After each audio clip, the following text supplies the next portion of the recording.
Good. Everybody, welcome to Shadow Stories Terror on Flight 1313. Welcome your cast and your master of ceremonies, Marcus Flores. Marcus, take a bow. Oh, Woohoo! hello! Son of a gun, here we are. Hold on 1 second. Cheers. Thanks for tuning in, and thanks for watching on YouTube later. Hold on 1 second. Gotta steady myself for this very scary flight. It's the Shadow Stories. It's Mystic Midway's Shadow Stories. Tonight's episode, Terror on Flight 1313. And as all of you know, I'm terrible at being serious. So, it's pretty much going to be a fun drive-in movie, a good B movie. That's our goal for tonight, is to entertain you with a good drive-in movie from the late 70s, early 80s, which we will be using. Spirit of 77. It is a Powered by the Apocalypse role-playing game. Dedicated to those movies and television shows that we love, or you heard your older brother or cool uncle say they loved from the 70s and 80s. So, I'm Marcus Flores. I will be your game master for tonight, pilot in my beautiful executive lounge on the Jumbo Jet Flight 1313, and I will hand you around to the cast, and everybody's going to introduce themselves and who they will be playing tonight as, and if you could introduce yourself, who you're playing tonight, and possibly what roles you'll be playing. So I'm going to switch it over to this way. It's Badger. Say hi. Hello, I'm Badger McInnes, and I will be playing Nick Novak, intrepid reporter, always in search of the supernatural. The supernatural. Ooh, he's so cool. And down below, down this way, is Mark Johnson. Say hello, and who you playing?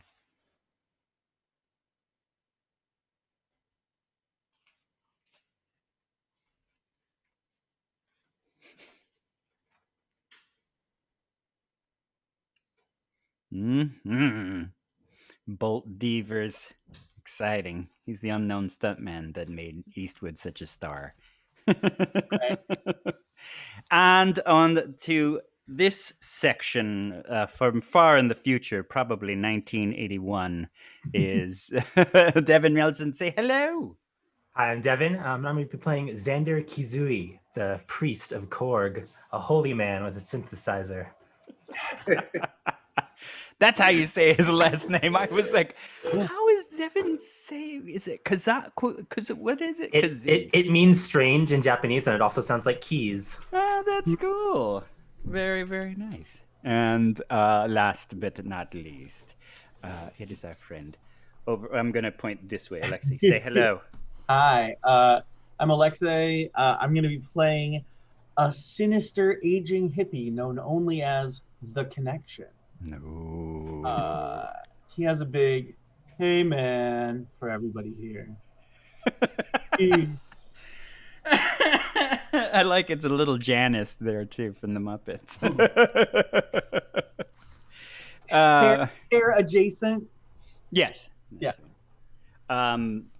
So, of course, this is a B movie. It's a drive-in movie. It's a beautiful midnight movie.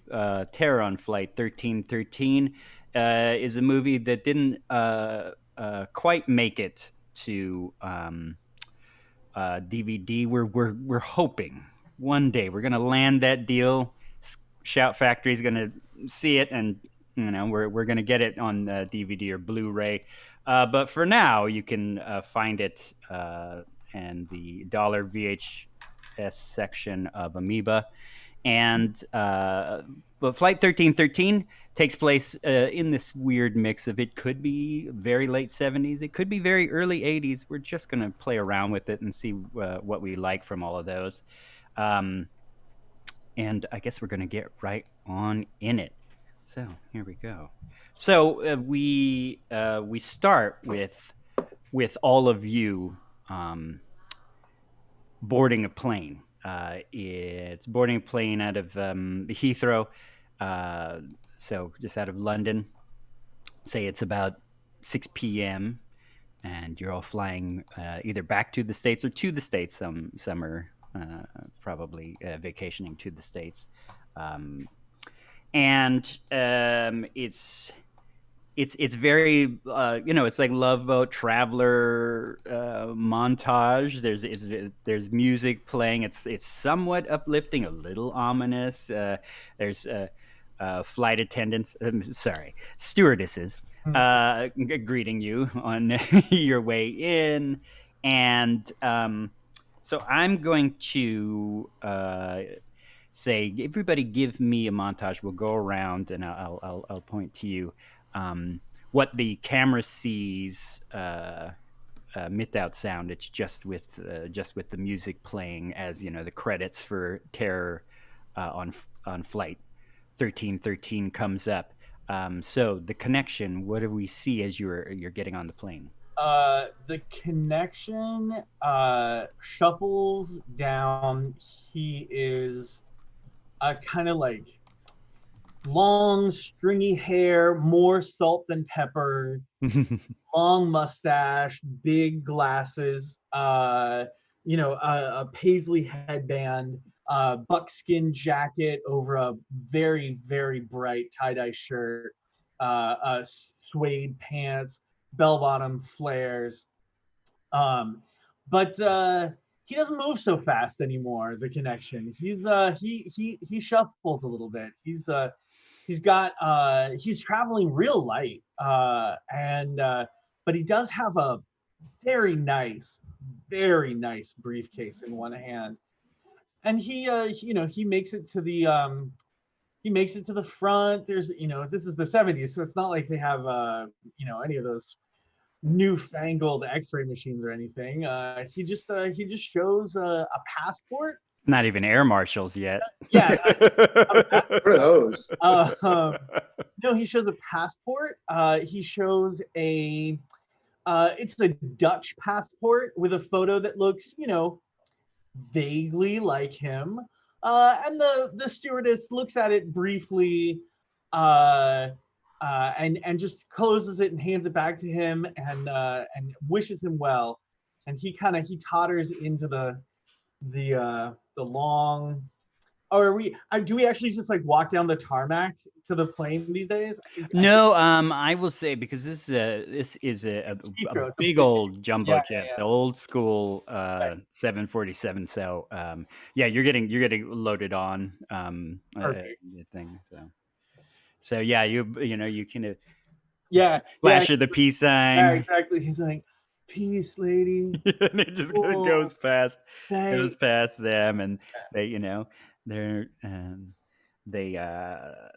give you a peace sign back. One of them gives you a little right on. And that's where we see our flight attendants, or one of them, and a young brunette woman who you've flashed the peace sign to, very girl next door farmer's daughter looking, and she's got the. Can we see that there's one flight attendant who not this more perhaps less worldly farmer's daughter, a different flight attendant who shares like a conspiratorial wink with the connection. Nice. As she passes, she sort of gives him the eye, and he's like, nice. Yeah. She's a bit older, feathered blonde hair. Nice. You could tell, little disco connection. Right. Yeah. Nice. And after that, where we I seem muted. Maybe I'm just too far away. Twitch, can you hear me? Chat, can you hear my voice, or am I muted? I can hear you. Yeah, we can hear you. Chat, how are we doing out there? You're saying they can't hear you on the interwebs? Yeah, somebody made that comment. Oh. So he said they couldn't hear Mark. Yeah, somebody made that comment. Yeah, you're good. Oh, my sound was out earlier. We should. Be Oh, your sound was out earlier. Yeah, I'm Bolt Devers, everybody. Mark. Bolt Devers. Mark. In case you missed it, Bolt Devers. There. Right. That's I it. should have known. I don't know. I can't saw tell. Mark. Yeah. We I should don't be good now. respond often to Mark unless it's my mom, but or my sister. But that's about it. Yeah, no, it was me. Yeah, in the beginning. Okay, fine. Worked it out. So, and then after that, we're going to cut to Devin, your character. Sorry, Xandor. Xander. We'll cut to your character's montage of getting on the plane. What does that look like? So as he's like approaching the like desk to board the plane, some Yes. security guards kind of come accost him. Oh. Because he's like carrying a big case that looks like it could be like a rifle. Mhm. And when he opens it up, it's actually a synthesizer. And I imagine him being played by a young George Takei. They like he's very handsome, but they've like nerded him up a lot. But he's wearing like a skinny tie and like a nice fitted shirt and some skinny jeans. Is it And, is it a successful nerding up, or is it like you can? It's just a costume look to him. Yeah, just a costume look. Oh, George is just too handsome for that. Yeah. But he's like, oh, don't worry, brother, don't worry. This is just my tool to connect our spirits to the heavens. And then he starts like jamming out on the keyboard. pops it down as everybody's boarding the plane. Is this a Casio? No, it's super high tech. Yeah, and you know as I said, it's not the size of a piano, so you're like it's brand new and funky. Yeah, and then that music kind of filters into the score a bit. And we get He's like, brothers and sisters, have you heard the good tone? he starts speaking out, which is fun because there's like Hare Krishnas behind you who are like, yes.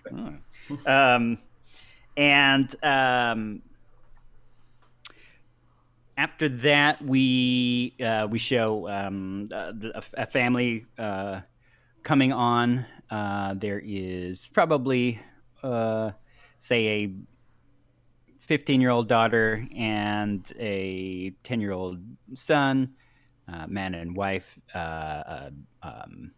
He obviously is on vacation, but has that businessman look to him.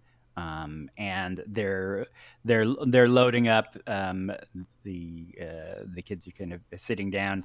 Xander, as you pass by, one of them, the little boy, kind of jumps up. He's got this funky, weird. It almost looks like it's made out of wicker, kind of hound or wolf mask. we just see it without sound, like try to scare you over the seat. And then we cut to Bolt Devers. What does the camera see in the opening minutes of the movie? Sorry, was that me? Yes, it was Bolt Devers. Bolt Devers has got a kind of nerdy-looking German guy. He's sort of watching as he's sort of pushing him a little ahead of him, keeping an eye out. He sees one of the Moonies and kind of knocks him out of the way, you know, so he can kind of keep an eye on the guy. Yeah, we're throwing all the there's Hare Krishnas. You're throwing the Moonies out of the way. You know it's late '70s when there's just cults everywhere.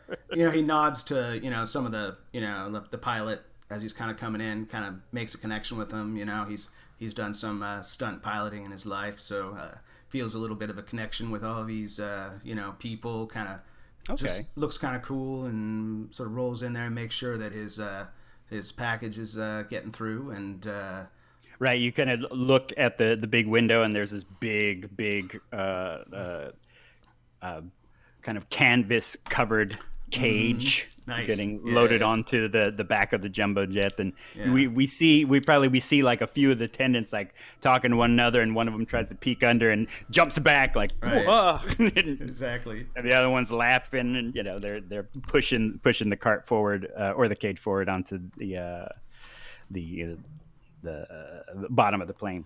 And there we go. Wonderful, yeah. And the little professor, Yeah. And he'll sit on the window side. I'll sit on the outside. He'll Okay. Stuck He on kind the of inside there with gets me. gets shoved down a bit. It's very very average Joe looking. He's in a frumpy. If you know Charles Grodin, he's like very nice. just super Yeah. plain, Great. probably the plainest person possible. I'm just a regular guy here. Yeah. He's got the cords with the wallaby loafers on and everything, and he's got the short sleeve shirt on, and he's got a heavier jacket over that. And does the camera see that he's got cuffs on, or is it? The audience knows that like there's a thing, and he's kind of watching it, but he's trying to like he's got a coat maybe kind of over it, so over the thing. Unless you're really looking, you might not know. Okay, but the audience knows. Okay, he gets plunked down in there, and he's just nervously looking out the window. Right. And I'm relaxed. I'm like, it's cool, man. Just take it easy. Just don't act, out, and we'll be good. Nice. And after him, we see getting onto the plane, and they're playing and tossing around these red, white, and blue basketballs. And you could tell it's a team because they got their jacket on, and they're the Bronx Ballers. Bronx Ballers, everyone knows, and the Bronx Ballers in this movie are playing the Bronx Ballers. Of course. And we all know that the Bronx Ballers, of course, is this really fun exhibition basketball team. They do lots of stunts and fun work. They're kind of clowns, but they're also super, super talented, like slam dunks, just off a trampoline kind of things. Led by led by Duke Green, who's just this super charismatic African American man who just has this broad winning smile, and he kind of catches everybody on the plane with smiles, and people are like asking for autographs and all that stuff. So they're loading on. You don't see their nemesis team, the Generals, who is just like the schlub team who always takes the loss. I think at this time, and say it's late 1970s, the Generals may have won one game of the 600 that they've played against the Ballers. And so they're performing their stunts and having a good time. The music kind of picks up into their music a little bit. That was probably in the contract that their music goes into the score at some point, and Stunt casting. and they're all getting kind of loaded up into first class, and which I'll ask you after I introduce everybody which section of plane you're sitting in, and then after that we get to Nick Novak. What do we see when this all passes by? We'll say the camera kind of zips past first class, past a spinning basketball by Cricket Joe, and Cricket Joe's like, what's on his head, and it gets passed onto you. So the camera pans down the center aisle of the plane, and I've already taken my seat. Mm-hmm. And before you see the rest of me, you see my frumpled hat and a cloud of pipe smoke. I'm sitting in between two people who, when the camera actually moves me into frame, you can see that they're really annoyed because you can hear the sound of typewriter clacking away. Right. So He's already got his typewriter out. Yeah, hunched over my typewriter, pipe in my mouth, and a voiceover begins saying, "It was a dark and stormy night as the steel and the aluminum winged tube flung itself, yours truly, 155 other passengers across the inky blackness towards the good old US of A. I was returning from my latest story, one that convoluted the tether to tether me all the way from merry old England. A certain His Royal Highness Sir Albert Wooster had called upon my services and keen investigative eyes to help research what ended up being known as the case of the pickled ghost of Southwick. What began as a simple case of a ghoulish, gherkinesque gathering forlornly spiraled out into a tragic web of deceit, murder, brine, extortion, cucumbers, and that oldest of human motivations, sex.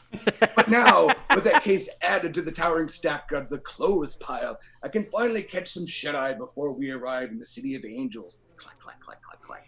Just going at it, pipe in mouth, right? That's right, because we do have smoking and non-smoking section on a plane. And I loved that planes used to, and I do remember this, it's non-smoking section on a plane. You're like, it's a plane. With recirculated air. It is all smoking section. Even the cockpit is the smoking section. It's probably the heaviest one of all. Yeah, just that's the bar, really. And so after that, let's see, the rest of the cast comes on because, Terror on Flight 1313 is one of those classic ensemble horror / disaster films where there's tons of characters and everybody has side stories that we never really go into. You know, if you've watched Big Trouble Little China, you're like, what about Eddie's story? Eddie seemed really interesting. What, Gracie, like anybody, like can we follow up on him? But yeah, there's all of that's happening. We'll say that there's two nuns are getting on a plane. One a bit much younger. She's got like a big acoustic guitar across her back, and she's smiling at everybody. Nice. The other one is slightly older, 30-ish, late 30s, and she looks a little more stern. She's got kind of this paperwork, and she's Does she have talking. a big wooden cross? Yeah, she's got the big one. Yeah. And of course, it's like dangling, and the camera's like on it, like dun dun dun dun, something, this could be a plot point, and they take their seats. It's the 1970s airplane movie. There's obviously another young 11-year-old girl traveling by herself. There's a happy younger couple with a very pregnant woman on the plane. And there you are. Yeah, she's got but she actually has like the big red frizzy hair, freckles, and her boyfriend is kind of very like he could be a musical journalist for Rolling Stones, long black hair, Asian man with the thick mustache, also in his 20s, and which anybody who would like to examine real life would say, like, there's no way a super pregnant woman should be on a plane right now, but it might be a disaster film, so a super pregnant woman is on this plane right now. And and everybody starts to get their seats.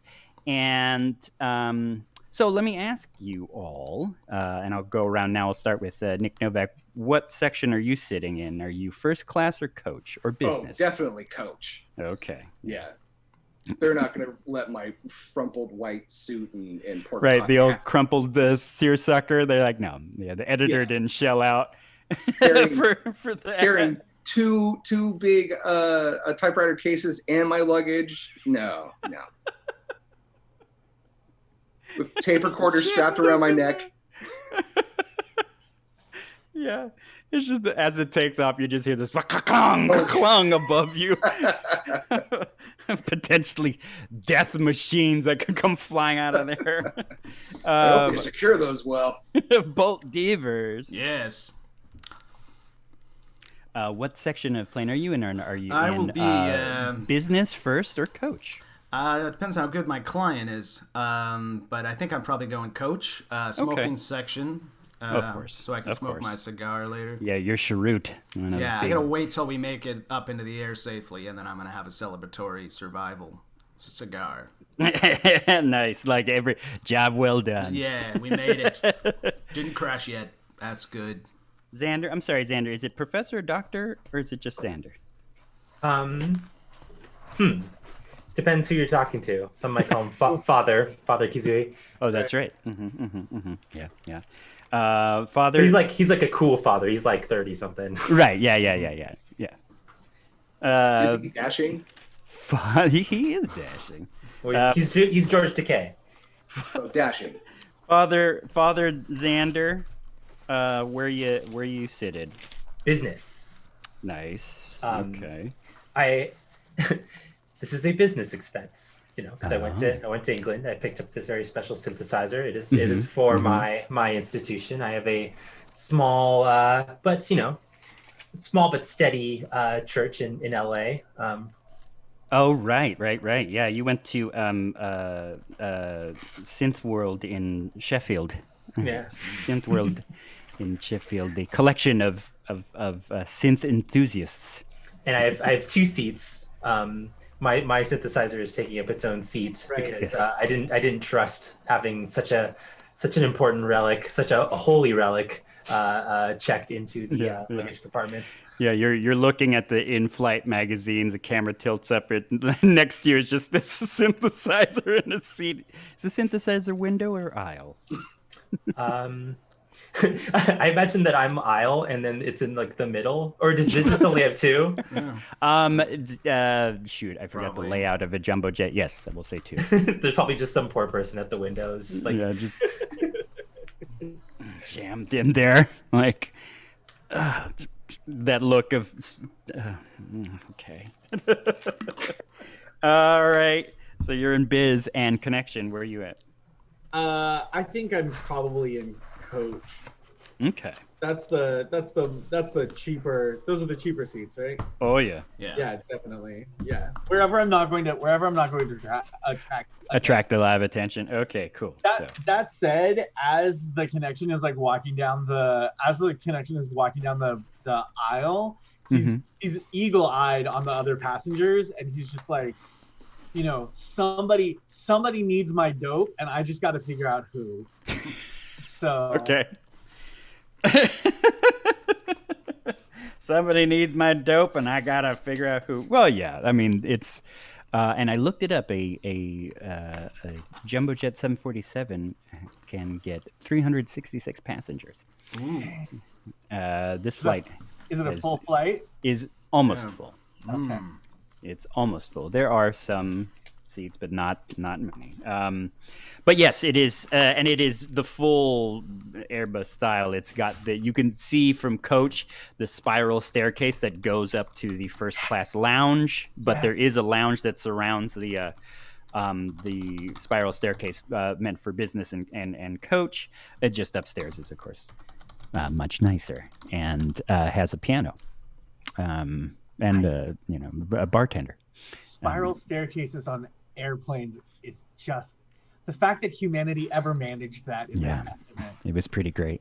I don't know a testament to what exactly, but I attest. Hell, lounges on planes were fucking cool as hell. Now it's like, you get your own personal lounge, and that's fun. But come on, and mingling lounge. Like, look at. Yeah, it's pretty awesome. That's what you want on a plane. Oh yeah. God's sakes. Alcohol and maybe your pilot drinking with you. All right. So the stewardesses start to go through the in-flight emergencies. Everybody's holding up their seatbelt, to show you this is how a seatbelt clips. This is how you vomit into a bag. And they're going through that. You see your, you see the blonde woman that caught your eye earlier. She's kind of there in front of you, showing you how to do stuff. Here. Yes. Is it Gail? Is it Gail? No, our flight attendants today are Tiffany Saunders, Jackie Green, and Angela Del Carmen. Oh, so my connection isn't on. Oh, sorry. I totally screwed. Gail Green. That's why I named her that. Gail Green. Nice Yes, alliteration. Gail Green is on the flight. Okay. Which did I say that Gail was the purser? She's the one in charge, or just one of the attendants? It just says flight attendant. Okay, one of the flight attendants. So Gail is there too, and they are getting a few things together, and there we go. Okay, and the flight starts to take off. You see fasten seatbelt signs come on.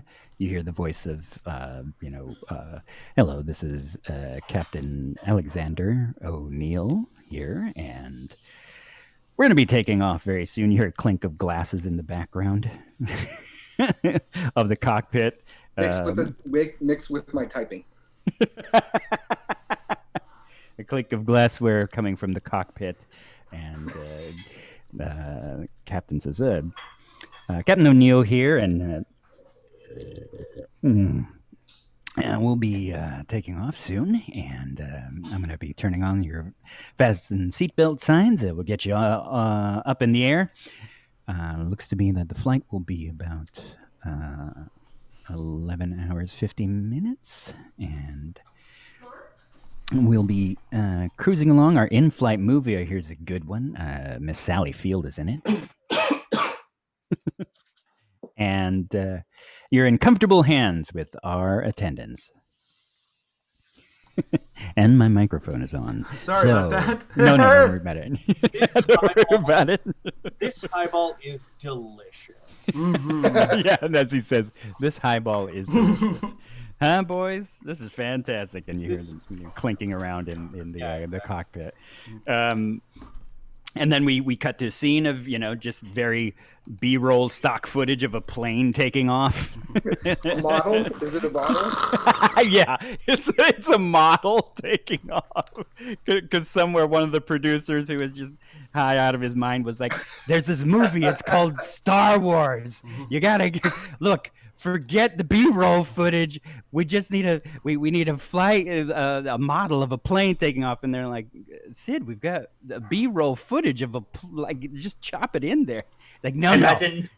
I imagine it's nighttime in the airport scenes, but then the B-roll footage plane taking off is daytime. daytime. Yeah. It's like hazy daytime as the model is taking off. And the model of the plane is not a 747. Oh no, it's a completely different thing. Like Sid's nephew made it. He's trying to get his way into this.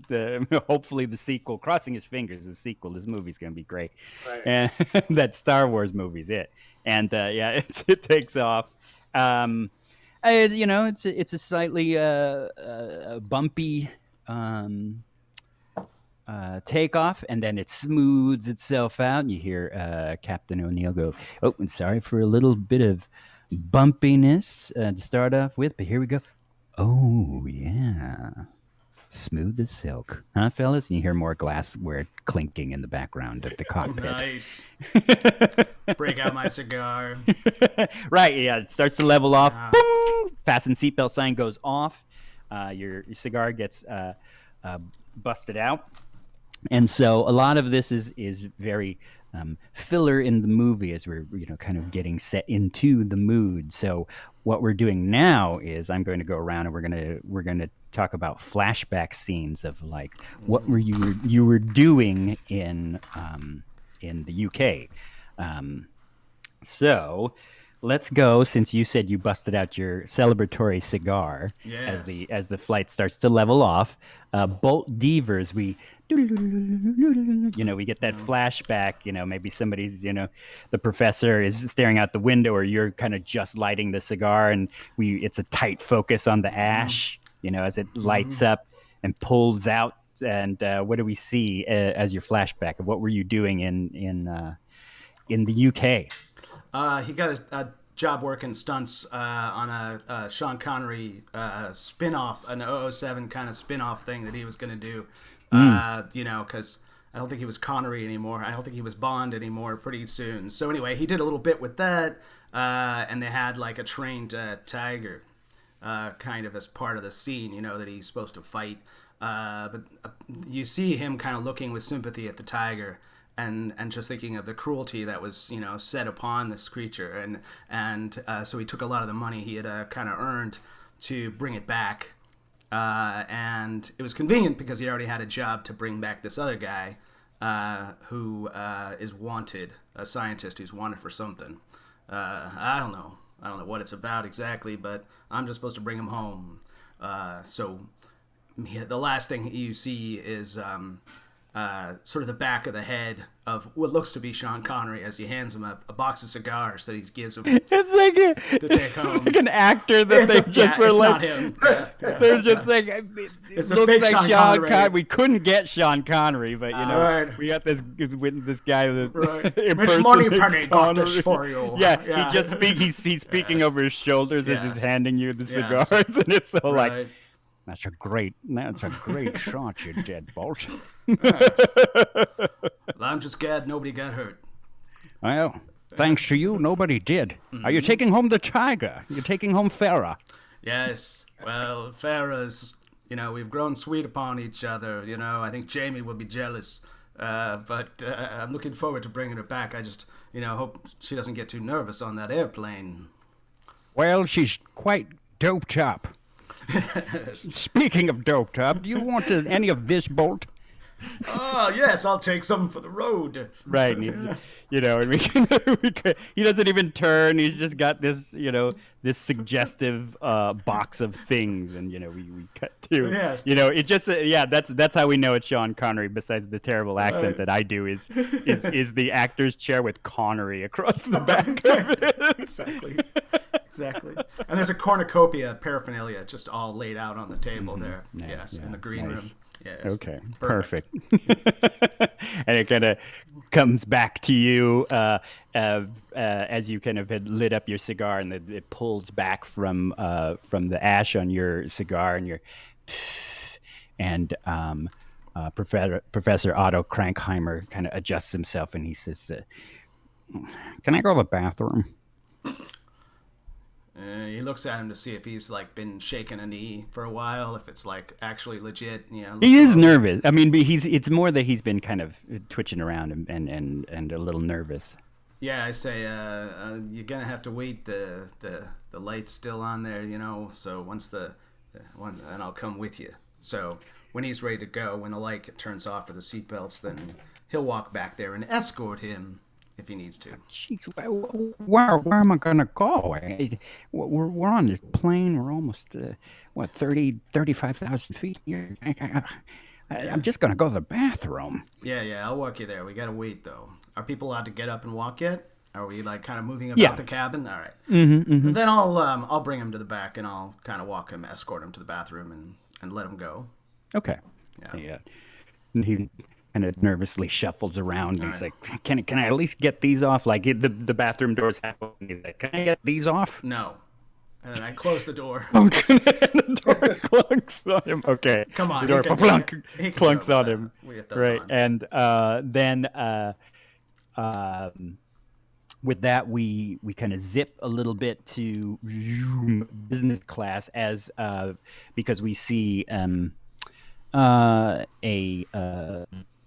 another bartender, probably not the one that's up in the lounge. So another bartender is down there attending to the business lounge, and you see a few of the or one of the stewardesses there speaking to him. And so the camera zips into business class up to Father Xander Kazooie. And what do we see in your flashback? I think during one of the nights of Synth World, there was like an after con meetup of some of the people that follow the way of Korg, and Xander is like meeting with some of the some mostly British synth enthusiasts and like maybe some other people from around the world that also have like heard of this new religion related to synthesizers, and he's leading a small prayer with them, and he's like, It doesn't matter if you're a square wave, a triangle wave, a saw wave, if you're monophonic, polyphonic, we all oscillate together in the cosmos.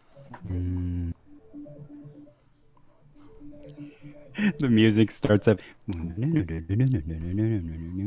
Yeah, but if yours there, who's legally changing his name to Synthesizer Patel, is a Eastern Indian man he's got the bob haircut, and he's got a little bit of triangle crystal pendant that he's holding and concentrating on. So this is more like is it more like a circle meditation around synthesizer? Are other people bringing synthesizers? Oh yeah, over synthesizers into so it's like a drum circle for synthesizers. Yeah, definitely. Good. Okay. In the middle of this convention hall, they're just like pushing these synthesizers. All right. I mean, it's probably not the first time this has happened at Synth World Con. Mm-hmm. Is there one booth that's selling a guitar? That sounds blasphemous. The future is here. It's just one lonely guy right now. That's right. Just waiting to hit it big. And this is the synth spirituality, is that growing, or is it already established? I feel like it's a very niche cult kind of thing. niche synth cult. Wow, I love it. Cool. It's also very popular with people that are into like alien stuff. Okay. So maybe in this circle there's a few UFO enthusiasts. Oh yeah. Okay. Nice. I love it. So it's all about connecting with the higher consciousness of the cosmos. Mm-hmm. Yeah, there's probably a woman there with the propped up aluminum triangle that she's sitting in lotus position, and really tuning herself into what you're all playing. Right. Nice. And we kind of zoom in on the sound, and the triangle synthesizer Patel is holding up, and from the triangle kind of spins out and into one of the keys on the synthesizer, and it opens up, and you're there back on the plane. Are you what are you doing right now? I think he was trying to proselytize a little bit to there's just the person that's stuck in the seat that's there. He's just trying to relax. He probably uses the same line from earlier. Have you heard the good tone? Actually, yeah. If you want to be the first to make a roll to see if you can convince this person, in some of the basic moves, it sounds like. What is it? Kind of like get your way, or get what you want. Get what you want. Because you're not giving some a third degree. Yeah. I don't know. I could be freeing my mind. Oh, okay. Yeah. Free your mind, which you want to roll, and add your soul. When you're relaxed or indulging in a forbidden advice, open your mind to contemplate the current situation. Actually, no, probably not. Yeah, I'll do the getting what you want. I think my smooth is a -1. So. Okay. Let's see. Correct. Yeah. So roll in 2d6s. Wow. So that's a snake eyes -1. Oh no. Ooh. The lowest possible roll, really. Yeah. Oh, no. It's literally the lowest possible roll in a Powered by the Apocalypse game. Well, nothing major. Yeah, I won't throw anything super major at you other than. Okay, we'll get in it out of the way. Yeah. The person.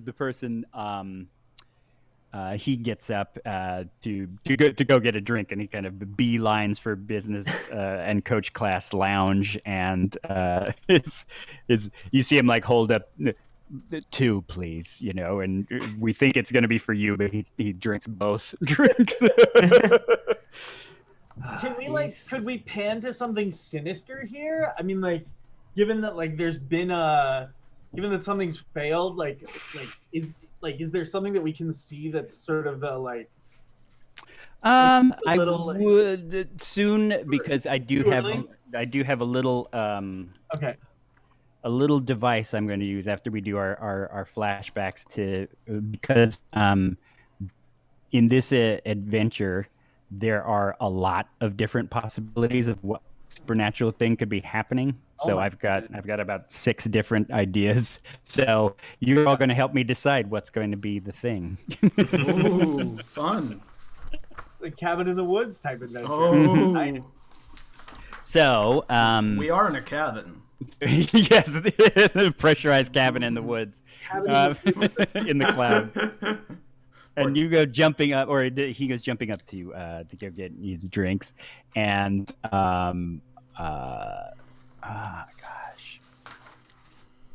Probably You says know, something insulting. yeah, I will say, actually, you know what? I'll go with Alexei and say, the sinister thing is, as you're talking to him about, like, have you heard the good tone? And you're like, and here's the good tone, and you hit it, and you hear it go on like a proton pack. It goes, and it lights up, and he says, is that thing plugged in? What's powering that thing? Faith. Yes, you say faith, and then he looks, and the camera sees, and it's like down by, like, in the most minuscule of fine print, it says, warning, radioactive material. Nice. That he goes running over, and he's like, slugs him back. And he probably will not be returning to that seat.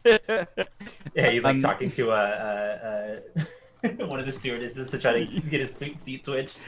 Yeah, you see his arms flailing around, and he's like pointing at you, and you're just smiling. And Like, can I upgrade to first thing class? is starting to like rip shit up, like wah, wah. And she kind of shakes her head, like, no, what? That's just a piano, an piano that those Kraftwerk people are playing. And so the light blinks and zips past, and we'll go over as the now refreshment cart is getting pushed by Tiffany Sanders, who is the blonde woman. So she's coming towards your section, Connection, as we are about to get into your flashback. So what do we see as all of this kind of starts off? So the Connection like puts the briefcase under the seat back in front of him. Mm-hmm. And we see that on the front of the briefcase there's like a little gold embossed like emblem. Mm-hmm. And the camera pans into that, and then pans out on a scene sort of like in the shady back of a bar somewhere in Britain. And we see the emblem, we pan out, we see the briefcase, it's open. The Connection is looking inside the briefcase, and he closes it, and he's like, there's no sound, there's just music. And he sort of nods. He's in a room, there's like 5 big dudes in this room with him. Right. Yeah. And he goes to pick up the briefcase, and one of them puts their hand right on his wrist. And he sort of looks up, and they're like, and he reaches into his vest and pulls out like knuckle dusters, like he has like brass knuckles, and he just clocks the dude. And we see as the camera pans out, we see a very badly choreographed fight scene between the Connection, who's not fast, but he is very strong, where he just beats them to shit. It's just this like brutal beatdown, this like old dude crushing these like 4 or 5 big muscly British hoodlums. And finally, when they're all just like everything's broken, they're like ass over elbows everywhere, and he's sort of like he sits in the chair for a second and he looks at the briefcase and then he picks it up and walks out. Nice, yeah. I would say because you also had met you said you met a connection there. You walk out and it's this deep dank pub, and waiting outside was a gang of bikers from the UK, and they like hellhound across their patches. And your buddy you met there is Boiler Room Billy Macy, and Boiler Room kind of gives you a nod like, "You need us to come in, mate." And he just looks at your hands and they're bloody. He's like, yeah, he just holds up the like brass knuckles and they're covered in blood. And he's like, "Nah, man, I got it. It's cool." Thanks. And he says, "All right, get on. You're almost late for your flight." And oh shit. Yeah, and he, like the connection like gets on and like holds on tight. And boom, boom, boom, boom, boom, boom, boom, they go taking off down the road, and off into towards the airport. So yeah, maybe it was established that this happened like just an hour or two before you came to the airport. Right. Yeah, we even kind of cut back as you're kind of massaging your knuckles a bit. He pulls the brass knuckles out and a handkerchief and cleans them, and then He's cleaning them. But like the camera like barely glimpses the two people or the person in the seat next to him who's just like horrified, like confused, possibly from a different movie. Mm-hmm. Kind of tucks them away. Timothy Sanders offers you cocktails. Oh, yeah, that sounds good. You got a Bloody Mary? And she's like, do you like it extra bloody or extra Mary? And she kind of holds up the vodka, and she gets that ready for you. Mm-hmm. The connection sort of like as she's leaning over, the connection like opens his palm and he's got like a little blue pill in it, and he's got, "I got blues if I can get upstairs." Ooh, yeah, give me a roll. Getting what you want with your smooth, my friend. Oh, he just got something. He got the hookup. Got the hookup. He's got the connection. Yeah, connection. The Dun, help dun, dun, provided Hi. has just brought me my in-flight meal. So Yes, yeah, your in-flight meal was dropped off. Getting what you want if you want to roll with that. Good stuff. I got pizza, so we're Nice. all. Yeah, I've got makers. My smooth is +2. I get an 11. No. So 11 is they do what you want, and you get to pick two. They either act immediately, do not demand any immediate payment, perform exceptionally well, or they're happy with this bargain. So you may pick two out of that. What's the last one? I'm happy with the bargain. Oh, so I have the move another satisfied customer, so I can always pick happy with the bargain. Right. So yeah, I'm gonna go with act immediately, happy with the bargain, and performs excellently. Okay, sweet. Yeah, she actually hands off the cart to not Gail. we hand off the cart to Angela Del Carmen, a really beautiful, almost Mayan looking woman, and although stoic, and she gets the cart and takes it from there. And as a matter of fact, when you said extra Mary, the nuns sitting across from you, look up and they're like, "Yes." You're like, "Oh, not you, Sister Mary Michelle. I'm so sorry." And, "Oh, me? No, not you, Sister Mary Virginia." And okay. And they're kind of tuning up their guitars, and And yeah, she sticks out her arm for you to join her as as we go past. You were like towards the tail end of the plane, and you are marching up the aisles towards the spiral staircase. And as we're marching past the spiral staircase, camera's still on you from behind. We see a big puff of smoke and the clack clack clack clack clack clack clack clack clack of typewriter, and camera veers over into Nick Novak's seat.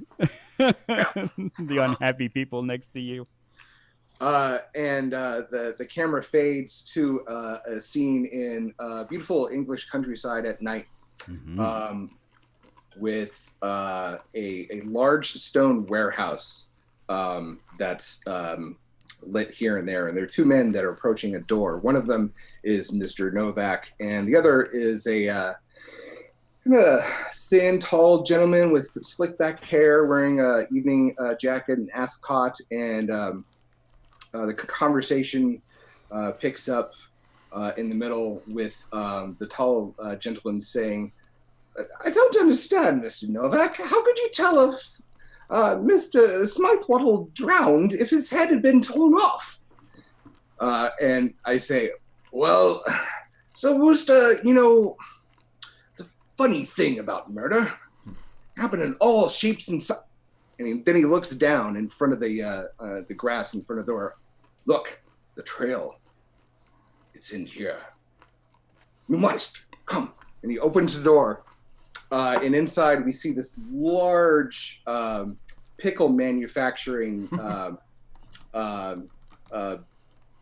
series of tanks and pickle storage and packaging stuff. And Novak gets down on one knee and puts his hand on this print, this wet, large webbed footprint, possibly, and he lifts it up to his nose. "Yeah, this is it. This is it." Looks around. "There!" And he points to one of the large brine tanks. "I bet it's in there." And so he marches confidently towards the tank with Sir Wooster hanging back. "Mr. Novak, don't you think we should call the authorities?" No, we don't need them. Those English bobbies are useless anyway. What are they going to do? Whistle it to death? Come on. And he starts climbing the ladder on the side of the tank. And Wooster says, "I'm really sure, I really do think that we should contact somebody else besides, I'm fearful for our lives." No, that's just a bunch of poppycock. Come on, man. And as he's saying that, these two large grayish green webbed hands plop over the side of the tank. Ooh. And you hear this guttural, wet snarl coming from the tank that echoes all around it. And Novak falls ass over tea kettle onto the ground. Brine splashing all over him as these dark red eyes glisten in the soft light, and they both just run away into the night. And we fade back to him still typing away on his typewriter, and the camera pans back a little bit to one of the people sitting next to him.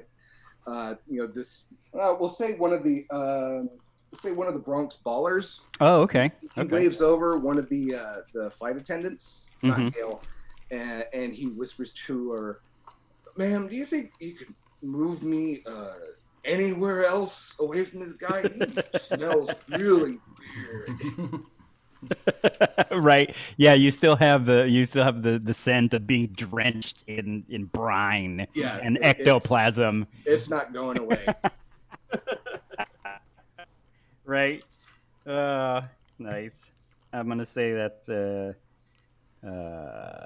Yeah, that was the Big Easy from New Orleans to the Bronx. Big Easy. So just big forward.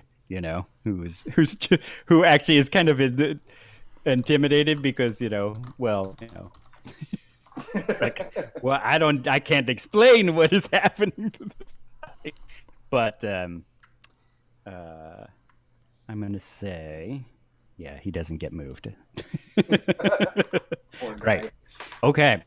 So those are the fun little establishing flashback scenes, and I would say we're coming towards where we want to take a quick little break.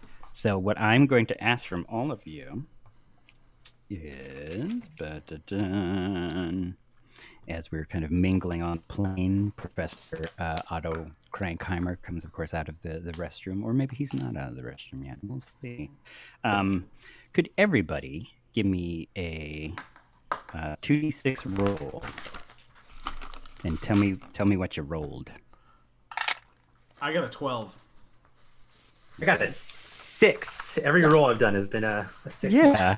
I got 5. I got a 7. You got a 7. Oh my gosh. Man, I just roll like crap on Midway Tabletop. So, average, very high. Very high. Right. We don't know if high is good. It might be bad. We don't know. We don't know. Okay. And I will go with the one that... Let's see. I'm looking at my options, so everybody got pretty close to what it is. Right. Cool. Okay. So, with that, the Certus Tiffany brings you upstairs. It is first class. It is this. Swanky. It's first class. It's swanky. A lot of people turn their heads as to like, well, what? But it's also beautiful in first class. You know, there's the businessmen are downstairs. First class is like, there. You know, it's late 70s, early 80s. The emergence of the supermodel is here. So there's supermodels on the plane. I don't know if anybody saw, there is a supermodel character that I typed up, Mayday, who was basically just Grace Jones. It was going to be Grace Jones. Nice. Grace Jones playing Grace Jones if anybody played her. But I'm mad that nobody's playing Mayday. I saw that and I was just like, that's such a good character. yeah, Mayday from from View to a Kill. So, but yes, supermodels are here. It's you know, it's opulent, and they see you, and they see you come up, and you know,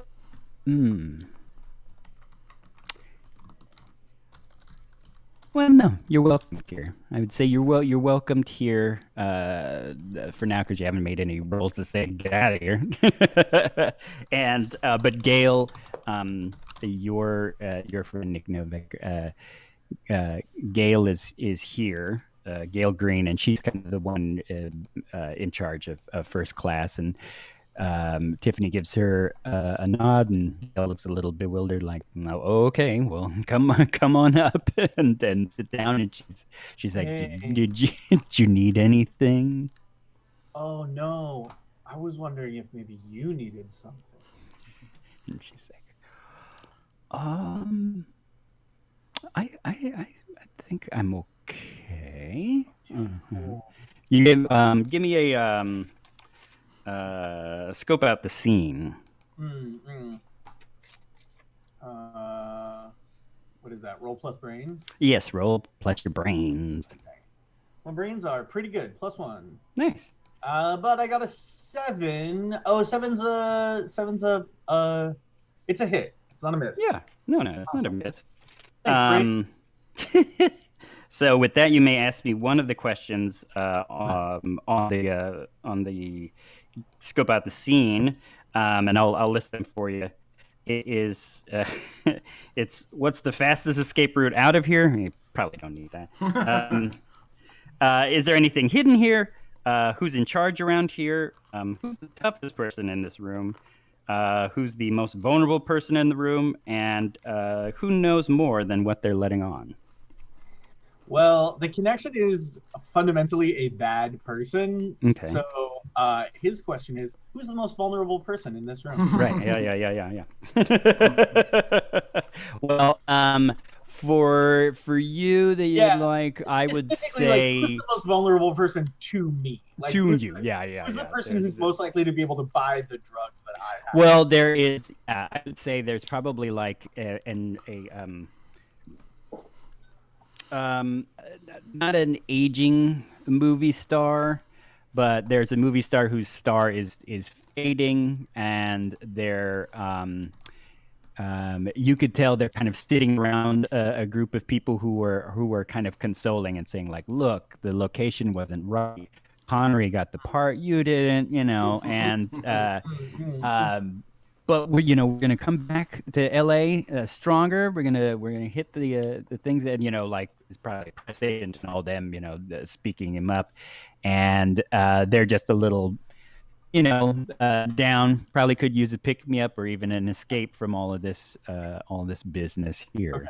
Okay. And this is a crowd that I think the connection is very comfortable working. So I think I'm gonna like shuffle up and just like infiltrate. Like he just insinuates himself, and like nobody really notices that he's not part of that group. Like he just sort of like blends in and starts like chuckling at people's jokes and like, yeah, man.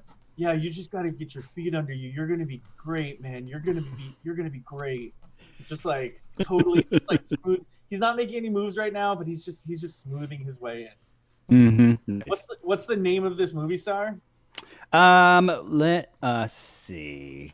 We're going to go ahead and where did I put his name? I'll let you decide. Oh no, we said male because Connery got the part. Yeah. So let's go with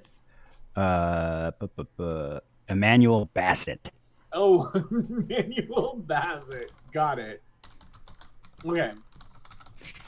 He's he's the one that would get the parts if Connery wasn't around. It's kind of mid-leading man, probably meant to be character actor, but is like fighting it. Like, no, I'm leading man. I'm leading man. Damn it.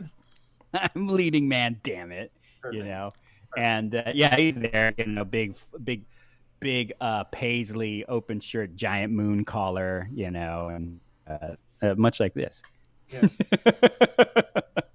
And so you go mingling with them, and almost instantly, like he knows. And he's got handlers, but they're not, they're just glad hands. They're there to just keep him steady and keep him happy. And you come over with some like, hey, what's up, brother? I might have something for you, and they're into it, and they're on the plane.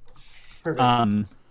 Meanwhile, the rest of you, Gail is upstairs, but the other flight attendants aren't. Have finished up. They're moving on. You're making your way back to your seat with Professor Bolt Danvers or Devers, sorry, and Nick, Bolt, and Xander. I'm going to ask you this since he's upstairs in first class. What before we go on break? What did you all do when you started to see blood seeping from the walls of the plane? So we'll start with Xander.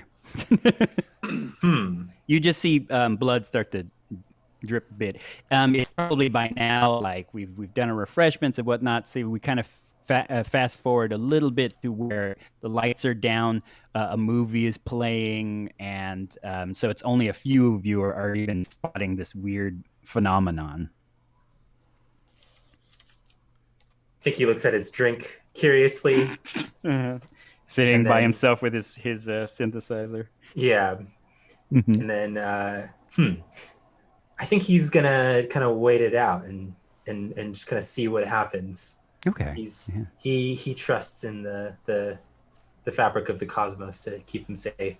Right. So he kind of is waiting to see if anybody else notices, or just like letting it happen. Yeah, I mean, I do imagine this is like the 70s. There probably is like a little bit of a imbibing of psychedelic Oh yeah. drugs and stuff Yeah. in his communities as they, In fact, you hear like boom. It's Captain O'Neill here. I'm hoping you're enjoying that movie, whatever you are getting into there. And you hear like a pill bottle kind of crack open, and then more clinking of the glass, and you hear like Alex this way. And, I got you, Tim. Hold on one second. And it seems like it's going to be a smooth flight, so I'm just going to put it on autopilot for a little bit here. And maybe I'll come out there and mingle and enjoy all your company. So here comes Captain. Bing. and Xander stands up and he touches the wall. Okay, sweet. He wants to know if this is a hallucination. Right. Okay. So his hand starts to go towards the wall. Yeah, maybe he's wondering maybe some of the acid that he took yesterday, if it's like having a relapse at the convention in Sheffield, right? Nick, what do you do?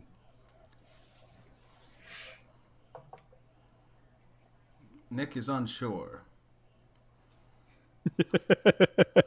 I'll talk to Bolt. Sure. If you want to. I would say he's gonna. He checks his bounty if he's asleep. He's got him handcuffed to the chair. Yeah, Professor Otto. Yeah. Otto. Sorry. Yeah. Professor Otto Krankheimer is asleep. He's kind of. I look over to the lady next to me, or whoever's next to me. I'm assuming some old lady, and maybe that kid's nearby. And I kind of look to see, if anyone else notices this, just sort of check the room and see if anyone else seems to be like responding to these bleeding walls that I'm seeing. Okay. First, I think it's part of a movie or something, but and then he'll 4D. Yeah, 4D.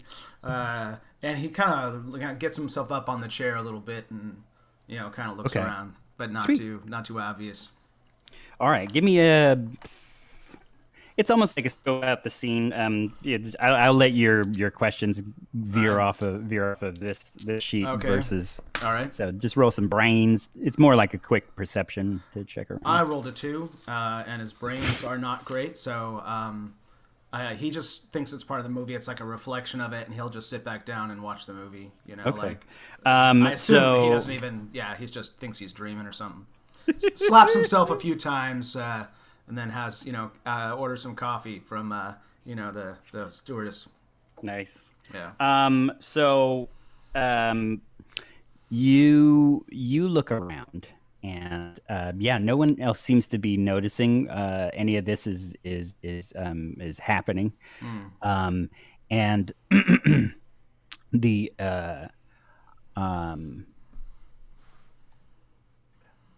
professor is muttering. But now he's not even. You think he's muttering in German, but it doesn't sound German. It sounds stranger than that. Weird. If you'd have to take a guess, you couldn't even place the language that he's speaking. It's kind of lost in a dream. Whoa, talking in his sleep. All right. Well, that's freaky. All right, I'm just sort of absorbing it. Probably a little stunned. Yeah, stunned and but no one else seems to notice it. Nick Novak, what are you doing when you see the walls bleed? I also look around to see if Big Easy and person on the other side of me, who would it be? Probably some old stuffy British businessman. He's fast asleep after his second cognac. So I'll turn to Big. He's got the big, thick caterpillar eyebrows. Oh yeah, kind of curled over to his eyes. His mustache kind of goes every time he snores. And if I see that Big Easy hasn't taken notice of this, I'll kind of nudge him a little bit and say, Mr. Easy, did you see that blood is kind of dripping from the walls? Ooh. See that, right? And You realize that this could be the first signs of a manifestation of a haunting aboard this plane. give me why don't you give me a 2d6 roll, but roll with your soul. Give me some soul. All right. 9 total. 9. That's fine. Yeah. Big Easy looks up and he's like he's pretending to sleep. He's like, and he looks and sees it. He's like, what the? And he kind of pops up and boom, boom. He's hitting the sign, or sorry, the alert and alert attendance bell. Thank you, alert. And he goes, and he kind of grabbed you. The old man who's asleep is very asleep, is still asleep, and he's kind of climbing over him, and he's like, what the hell is happening? I don't know, son, but I aim to find out. And I reach into my coat pocket, and I pull out a magnifying glass, and I start climbing back over in the opposite direction, studiously examining the blood, trying to find out what its source is. And okay. He jumps back a bit. You switch places with him over the body of the very sleeping English gentleman, and Xander, you reach out to touch this, and it's very real, but the blood feels, even though like it's very red ketchup 70s, it doesn't feel like blood. It feels gooier, and just then, Bolt Devers. You're upstairs, Connection. You're having a great time. In fact, you see the captain come out, and he's like, Yeah.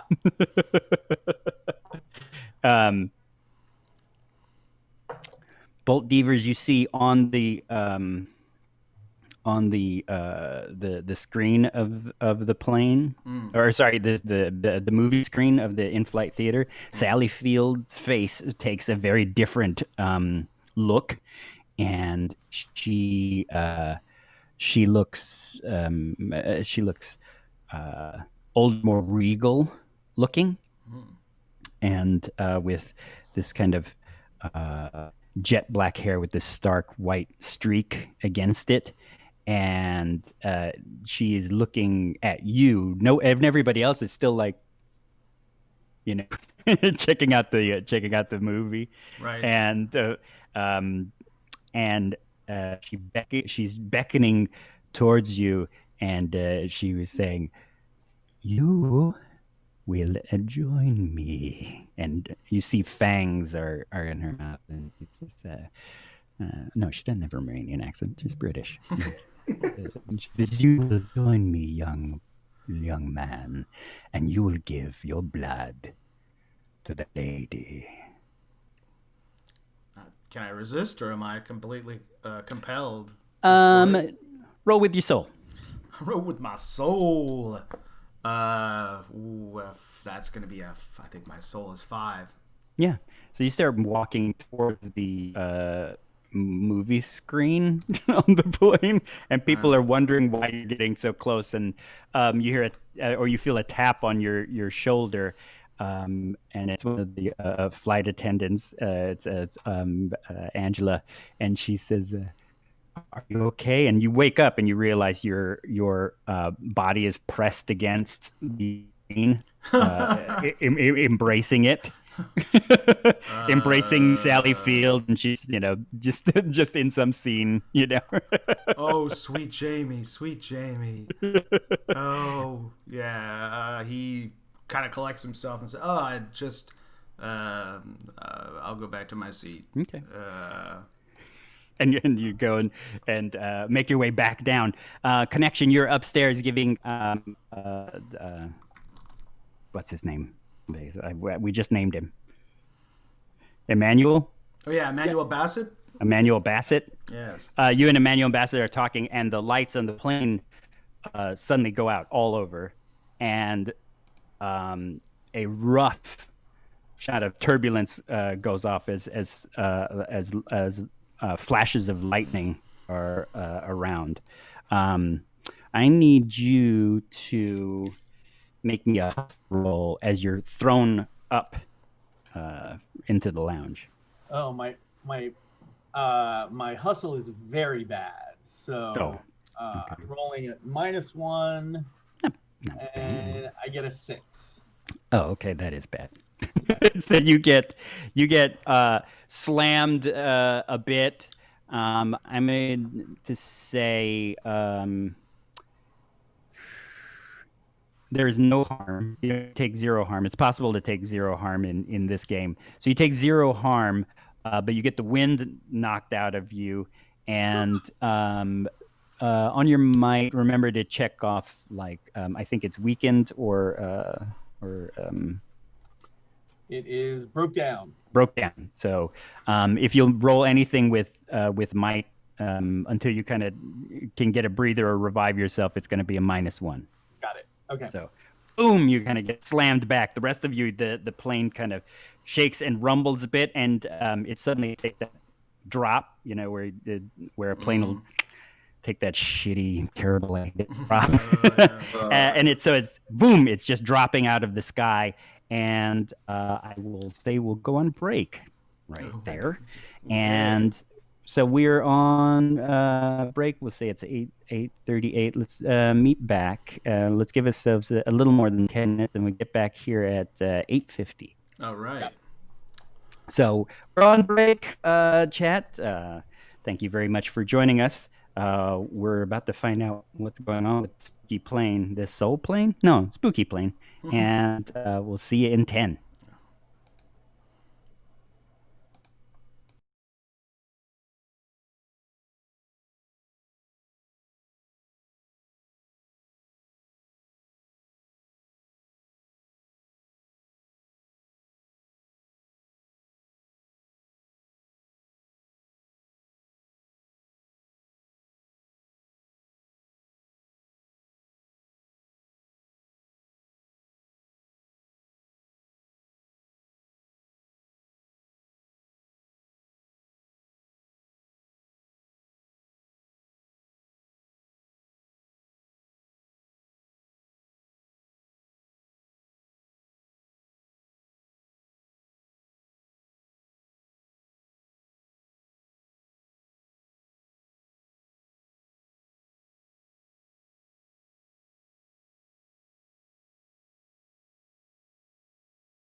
And hello, everybody, and welcome back, Marcus Flores. We're all gonna die. Whoa, man! Yay! Here we are on a plane that is.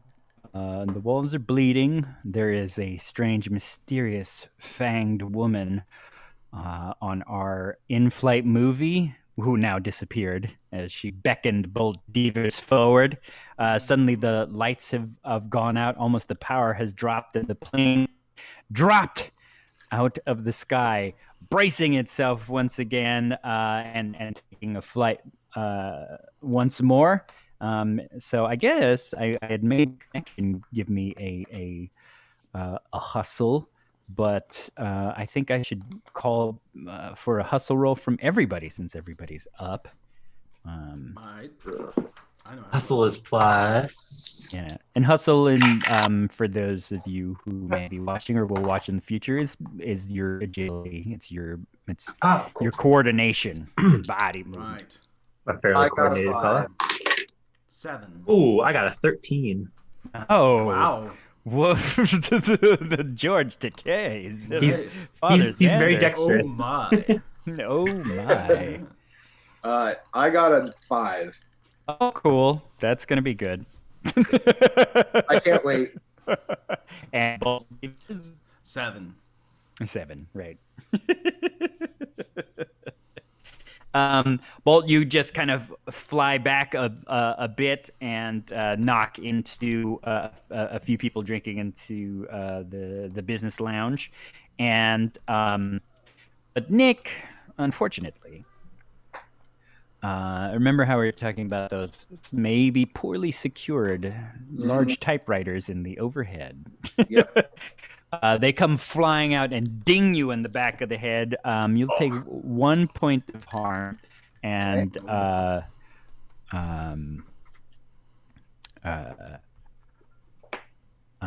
fall unconscious. I'll get back to you when you're regaining some consciousness. I've got a little something for you to follow up some more on that. So blank, and Big Easy flies over the chair too. The large English gentleman is still asleep. I predict he's going to be asleep this entire flight happens. until the end. Right. He's the old lady on airplane putting on the makeup. Like, the plane's crashing. I don't care. I'm putting on my lipstick. I don't care. I'm sleeping. I enjoyed my cognac. Harumph.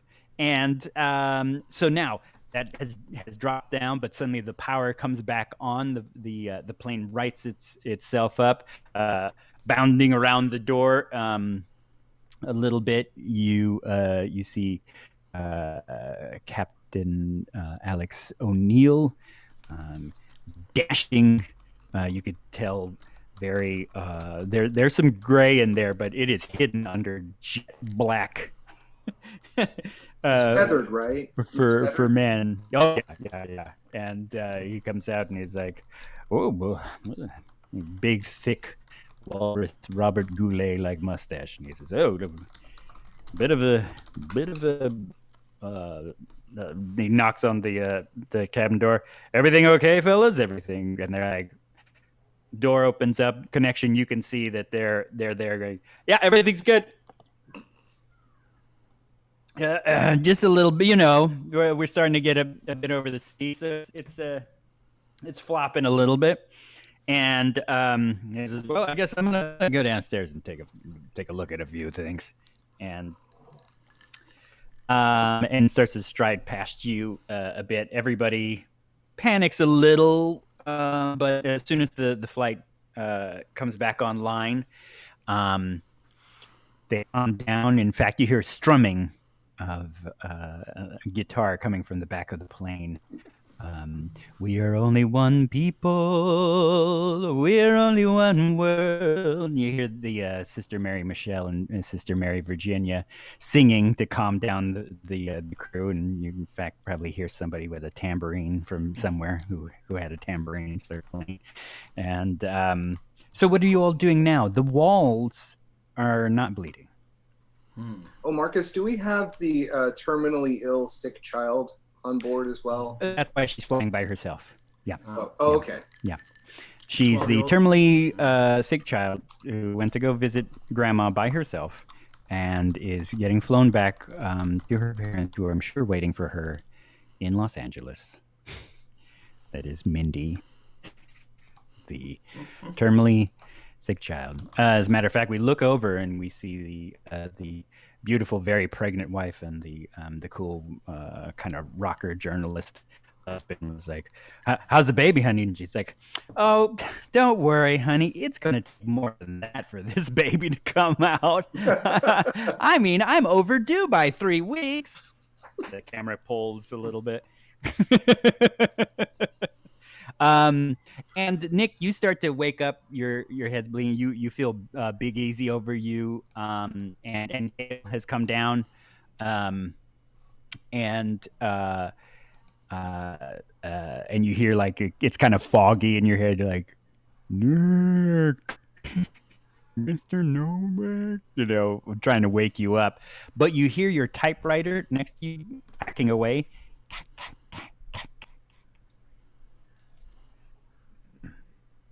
And it is writing out something. This is my possibly haunted antique typewriter? Correct. What is it typing out? It's typing out it's typing out a name. I silly me closed my name generator, and I was like, oh, I got all the names set in front of me. Oh, for passengers on the plane, not for this possibility. But it is typing out a woman's name. I'll get it to you in un momento. And the name is, there we are, Marjorie, Marjorie Rigby. And it says Lady Marjorie Rigby.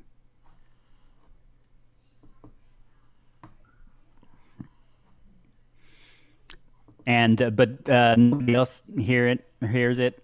You heard the typewriter clacking, but to everybody else, it probably is just something that you were writing on your thing. Because you see it. Yeah, we would know. You see yourself writing, or you see all the stuff that you were clacking away, and then you just see this name in bold that says Marjorie Rigby. Okay. So, what are the rest of you doing? The plane settled itself down. I'll try to wake up Otto, because he's talking all weird, like, what the hell happened there? I'll wake him up. I'll say, what the hell were you saying? What were you saying? I mean, that was not English. I don't know what the hell that was. What are you talking about? What the hell were you dreaming about? I can't quite remember. I grab him. I shake him. Think! Damn it! Did you see a woman? Did you see a woman with a white stripe in her hair and fangs? No, it's not. He didn't say ghost. Give me. Sounds like you're giving him the third degree. Yeah. I'm getting in his face. I think is. Yep. Or you're getting in his face. Correct. Yeah. No. Yeah. Getting someone to act through violence. Yeah. But are you trying to get him to act, or are you trying to get information? Well, acting as telling me the information is the act, but no, whatever it's supposed to be. Yeah. So the third degree is more like getting in somebody's face. Whoops, sorry. I'm more like, say it, man, just say it now, like, or you're gonna die. We're all gonna die. Like, it's intimidation, right? That's what I'm going for. All right. Get in the roll. All right. Get it roll. That's an 8 plus. Is that might or is that? So might. It's might. Mm-hmm. So plus 2 is 10. Is 10. Yes. And he says there's some. There was a woman on some cliffside or something, and she was twirling, dancing, telling me to say things. It's like it's some sort of song or a chant. we never established, or at least I know what the professor is a professor of. But what do you believe that the professor is a professor of? I'm gonna roll and see how well I would know. I kind of know. I would say he's like a physics professor, like someone who he might know something about like nuclear stuff. It's we got the Cold War going on, so might be some information. Or maybe how to help shut down a cosmic radiation-powered synthesizer later on. I think there's a connection there. Yeah. Hey, we're not going to shut it down. It's going to save our lives later. Yeah, anyway, actually, it probably will. You just have to set it to the right frequency. Right. Play the tune. He says, it definitely felt like someplace out England still, but older. She was dressed older. God, I wish I was more of a professor of history. She told me to say a song, or you got a 10. So he says, it's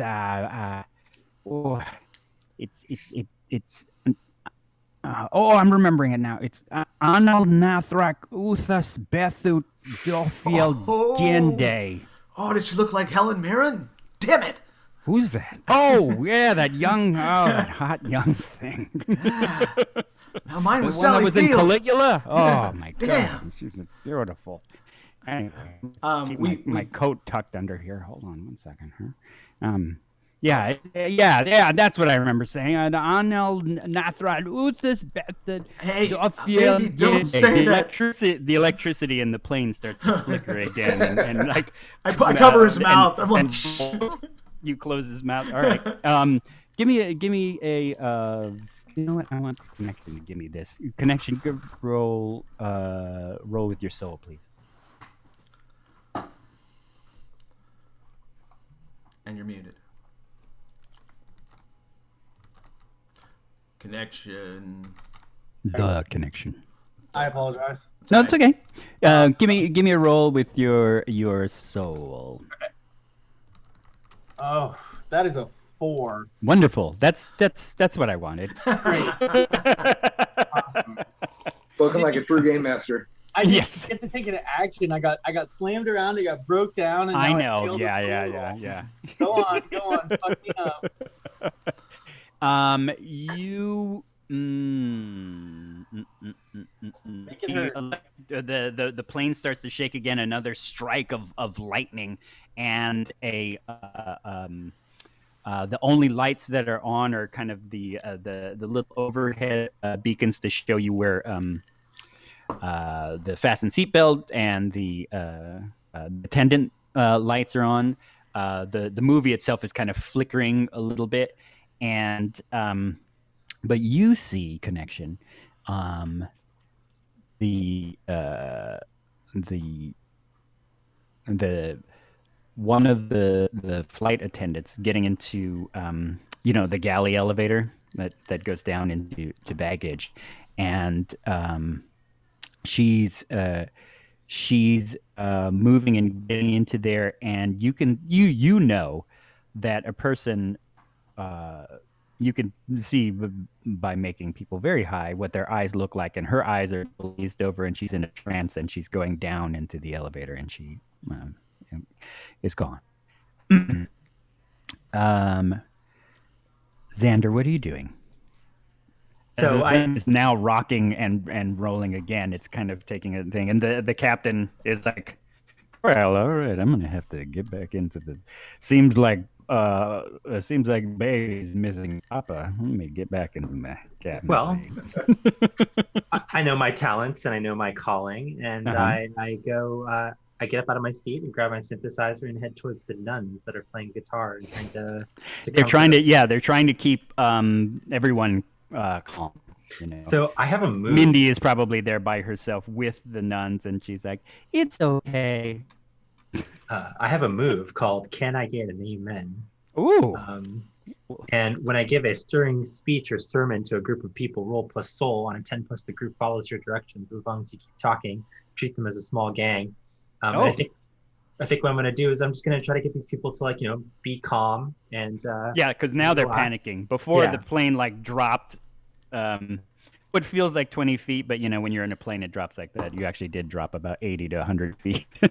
Yeah. And now it's veering and buckling. There's more bolts of lightning. And they're panicking. And the nuns are trying to calm them down. Sisters, Mm-hmm. accept the wave of life. We will wave back up, and we will reach the heavens, and we will not meet our end here, for we still have many oscillations to go. And I'm just like kind of giving a sermon while I'm playing synthesizers. Right, yeah. And the nuns are looking at you odd because they're like, wait, are you giving a sermon about synthesizer music? Yeah, They're like, I mean- we know what a sermon looks like. Wait, hold on a second. What they were doing was whack, though. So I was, Do we all see this on that? He's back in the coach with the nuns, right? So we're Yeah, all for those of seeing you that. in Nick coach, is I seeing mean, it. you can hear Yeah. it. I'm sure Nick, as you're getting helped up by your friend Gail, because Carl Kolchak always has some beautiful woman that'll never marry him, like helping him up, and she's like, "Oh, Nick, okay," and then, "Oh no," and then people are panicking and screaming, and then you hear this the sermon going. So Xander, give it to me. okay, that is a 5 plus 2 plus 3. That's a 10. Oh, And what does it say on a 10 plus? The group follows my directions, so I have swayed over this crowd and, You have a and flock. gotten them to calm down. Yeah. So people are kind of calming down. They're around you. Your synthesizer starts playing. We know it vibrates your soul. It just kind of like feels Ah. makes you feel at ease, or at least the settings Oh. it has at the moment. That's how I feel at a rave when I hear live music. It's it vibrates my soul. Yeah, I should change my synth sound to something more relaxing. Dum, dum, dum. And do you want the sister? Do you want the sisters to join in with you? They stand back. That's up to them if they want to follow the wave. No. Join us as we And ascend. they do. They do. They oddly are very, very receptive in this, and they kind of join up with you. And Like it's an F, by the way. oh, okay. 1, 2, 3, 4. And they go.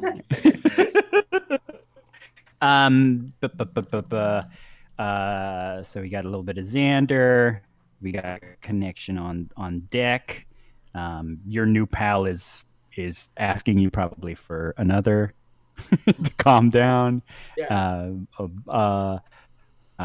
Bolt and Nick, both of you, what were you doing as you hear the I wanna music? go In fact, help out. connection, you probably hear the music too, coming from downstairs. Like they're assembling downstairs. Like there's some sort of thing happening.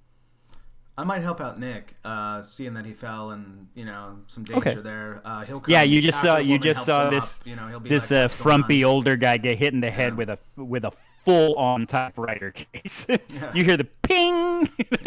I check It's his head. wooden and big and solid. I look at him. I look him over, make sure he maybe looks okay. He doesn't need some kind of first aid. I look at the old typewriter. He does have, yeah. He got a little gash there. crack Yeah. against the head. A little bit of stylish 70s ketchup blood coming down there. Yeah. I've had that. You still have your pipe in your mouth? Okay. Good. Oh yeah. Oh, okay, good. Yeah, keep smoking that. The name's Bolt. That's askew. The name's Bolt. You all right, old guy? Yeah, I'm doing good, Sonny. Thanks for the assist. Yeah. Gail, got a question for you. You ever heard of an old bird named Lady Marjorie Rigby? She on his plane? And she says, "Sorry, no, Nick, I don't recognize that name from the itinerary." And she's like, the most efficient. So she's like, "No, I don't recognize that name. What? Why?" I don't know. I think she's involved in this somehow. I just haven't figured out the angle yet. But I'll get there. Angle. Angle, yeah, investigation. You always got to have an angle. Oh, Always got to have Nick. the perp. You always got to have the motive. And you always got to have. Always forget that last thing, but I'll find it once. Once I get my Proof, head. Nick. Proof. The part you always seem. Oh to yeah, forget. the proof. Yeah. Proof. Yeah. I'll get you a B&B, and she kind of goes towards the refreshment cart. Now that the plane kind of starts to level itself out, oddly because of this synthesizer sermon that starts to happen. I got Right. a first aid kit, by the way. I can maybe help him out on that. Okay. Oh, okay. good. Not sure Sweet. how that works, but is that just a roll? No, automatic. you're just applying a first aid roll. I mean, a first aid roll. Sorry, first aid kit All right, I'll use it on him. to help. Somebody like a Xander who doesn't have first aid just has some weird ability on to hands, heal, yeah. lay on hands. Yeah. people Literally through can lay on UFO hands. means. Yeah. I'll help out the guy. Speaking of ladies, I saw something, and it seems like you're the kind of weird guy that might be able to tell me what this means, because I saw a woman. I thought it was Sally Field, but it clearly wasn't Sally Field. Stunt lady or something? What are you talking about? Well, you said something about a Marjorie. Yeah. My other typewriter here typed out this name on its own. I figured there's some sort of connection with that and the blood on the walls. You saw the blood on the walls, right? Yeah, you want to tell me what the hell's going on around here? Because this does not make No any freaking sense. clues to what's going on there yet, Sonny, but I am to find out. Well, best keep an eye out, and he'll look at the rest of the plane, and the camera can segue to the next person. Okay. I want to go upstairs and see what the connection's doing. Connection. Connection. I think so. So I think the connection has passed out another round of Colombian marching powder to Emmanuel, Manny, and his friends. Right. We're tight now, but I think I think he's starting to hear the music from downstairs, and and the connection. He's just like, oh man, there's some real vibes going on downstairs. Yeah, I gotta go. It's definitely more your style happening downstairs. Upstairs are like waspy, rich people doing their thing. And he sort of like floats away. Is there something that I can do to like remove my broke down condition? Can I? Yeah, I would say you'd Pills. if you just take give me a free your mind in your case. Okay. So let's see. I'm gonna roll plus soul. Remember, the condition on free your mind is when you relax through indulging in a forbidden vice. Here's the thing about the connection. I don't think he gets high on his own supply. No, he does not. Again, like Stone cold sober. underneath it all, he's a businessman. I mean, not stone cold, but I don't think it's his thing. I think he I think we see him sort of like tottering towards the stairs, and he's like singing to himself. And he's just like, if you are going to San right. So Francisco. his forbidden vice is still holding on to the ideal of the summer of love. 100%. Very dark turn. Just like it's done. Vietnam happened. Like all that. Yeah, no. Okay, and hey, I rolled an 11. Nice. So Yourself back. Yeah, get rid of that condition. awesome. You just needed a little time to kind of Right. Yeah, exactly. adjust yourself. Basically, I just wanted like a scene of you kind of Perfect. getting yourself back together. But yeah, you're downstairs. You see this crowd calmly. Everybody's in their seats, or those that aren't in their seats are around that gentleman that you saw earlier with this wackadoo piano thing, and you will probably see Nick and Bolt moving over to their seats, getting kind of patched up, and flight attendant Gail is getting her her sections taken care of, which would be first and this now, because you can't seem to find the others. Right. Can I have a conversation with Xander while he's still like playing and like keeping his flock in order? Mm-hmm. Okay. He's kind of like talking to people and playing synths at the same time. Oh, nice. Okay, so it's interactive. So yeah, the connection, it's very new parish. The connection sort of drifts over to Xander and is like, "Hey man, are you the boss vibe merchant over here?" There is no boss vibe merchant. The vibes are all of ours to share. Oh yeah, okay. Like communal vibes. I dig that. What's going on? The scene upstairs was getting pretty bogus. Well, it seems like we're having a tumultuous trip, and I wanted to make sure that the people felt safe in the arms of the cosmos. Cool. Yeah, the cosmos. It's got like big arms, like real big arms. Galactic, even. Yeah, galactic, cosmic arms. Yeah. But also they're really far away. So that's hard. Well, we just need to bring people in closer then. Yeah. What about Tiffany and the other stewardesses? I think I saw one of them get in one of those fancy elevators and head down into the plane. She looked pretty messed up, man. Like I know messed up. Like injured? Oh no, like gone, man. Just like flat gone. Well, perhaps I can provide her with some synthetic healing. Oh yeah, no, I've got some of that too. I've got synthetic healing, but also organic healing. I've got just. Oh, you got tabs? Basically, I got tabs. Oh yeah. Okay, I love that Father Xander, like the mask goes. He's like, wait, you got tabs? I got anything you need, Padre. I got you covered. Well, maybe we can be good friends. Do you want to check out this situation with the stewardess? Oh man, I mean, she did me a favor, and I like her and all, but like, I don't know. Yeah, I guess we should, huh? Well, what if we all go together? And like us and all of them? Bring the flock. Yeah. I have a flock. We're not all gonna fit in the elevator. Man. That's like two people max. Like, they do have 2 armor, I believe. It is a one person. 2. They can take 2 harm but have 0 armor. Right. Connection. Could you give me a keep your cool? You're using your smooth at this point. Okay.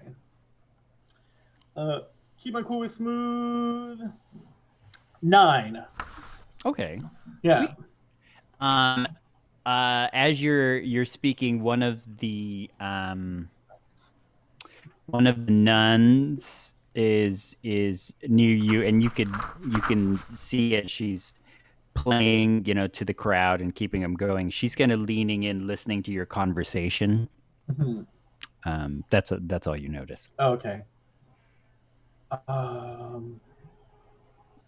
Hey sister, what's the deal?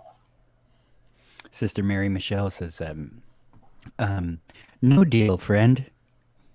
Oh no, I think I know a deal when I see one, Sister Mary Michelle. Why don't you tell me a little bit more about the deal right now? Because I'm in a place where I really need to know more about the deal, and it would be really bad for me if I didn't know about the deal. Are you picking up what I'm laying down? I'm sorry, friend. I don't want to harsh. He's like, it's a little loud. Like what? And I don't want to harsh your vibe, but I'm gonna harsh it real bad if you don't tell me what you know. And I am 100% threatening a nun. Getting in her yeah, face. You're getting in her face. Okay. Yeah. All right. We'll do that, and then we're gonna cut over to Nick Okay. and Bolt. Let's see. I'm getting in her face plus might. Mhm. I get a 9 again. So, Okay. You made to choose one. Tell me what I want to know or what they think I want to hear. What? Oh, I'm sorry. They choose one. Right. Yeah. Oh, okay. Let's see. On a 7-9, you choose one, and then the DJ chooses one. Right. So you get to choose one of the list, and I'll choose one. Okay. Then I want her to tell me what I want to know. Okay.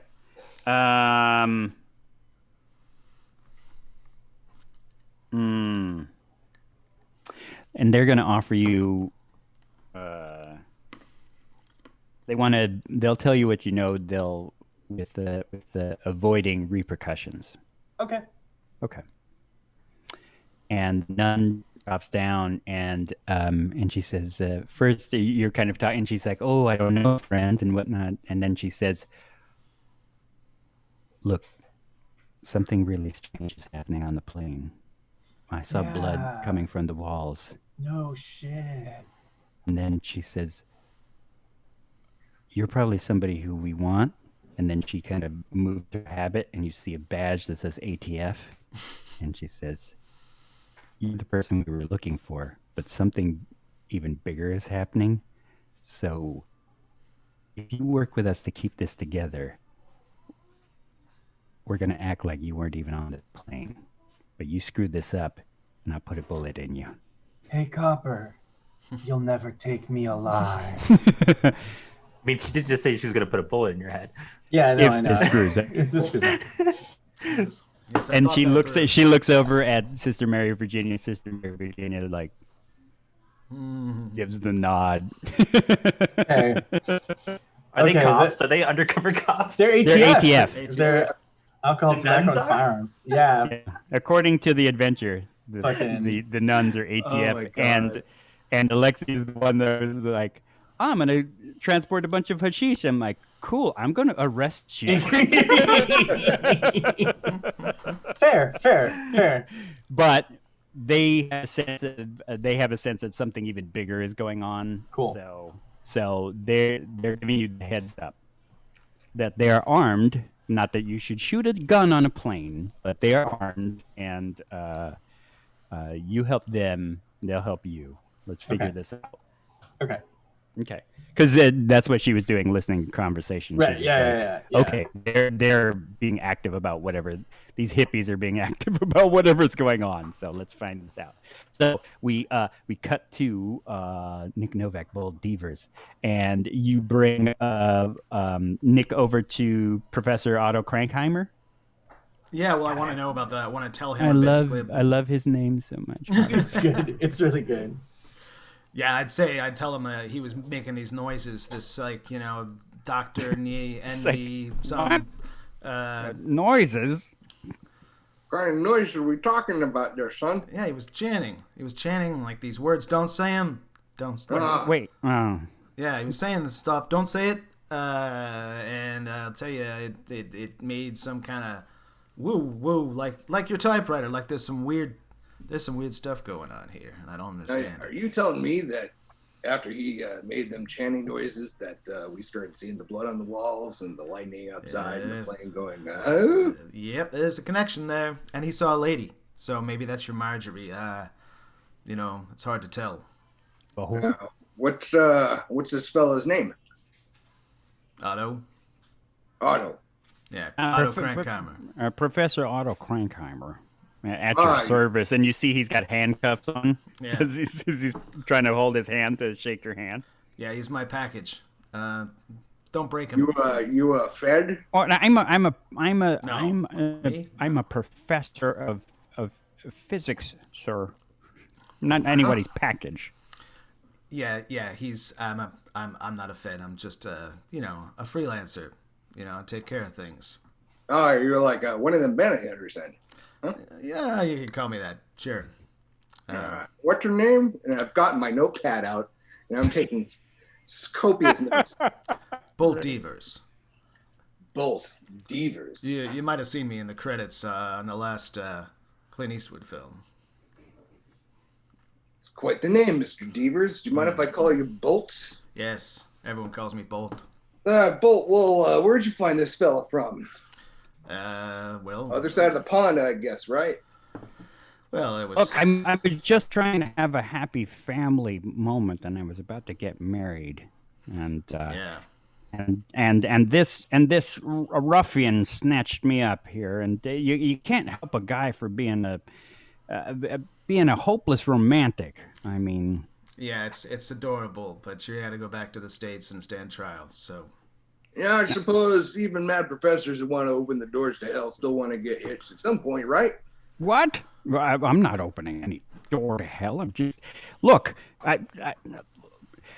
Look, I have a family in the States, and I fell in love in the UK, and I wanted to marry her. I mean, bigamy doesn't mean you want to open a Right, sure. door to hell. I gotta say, I believe him. I mean, I lost my head there. You saw me by the screen. Something come and take over me. I mean, maybe someone's taking over him. You said you saw some lady on the screen. Oh Was yeah. that Sally Field? Well, it wasn't Sally Field. It was Sally Field, like if she was very sexy and she had the black hair and the white stripe. It was like that sounds so bad. no. Sally No, Field, hold but on sexy. there, Mr. But Bolt. very well. She's a wonderful. I love Sally Field so much. But I was kind of going for the Oh, no, she's a Tarakian, fantastic kind of heavy metal kind of version of a vampiress image in his head. So that's kind of what he would have seen. It would just be ridiculously lusty. It's sort of like I don't know with God, what was the Blake Edwards movie where Julie Andrews shows it at the end? That was like SOB. it was sort of like I'm feeling an SOB moment here with Sally Field right now. Annie, can I get these off now? I mean, No. Yeah, son of a- look, Prof. oh. Spellcasting aside, you happen to know of a lady, Marjorie Rigby? Baby. Yeah,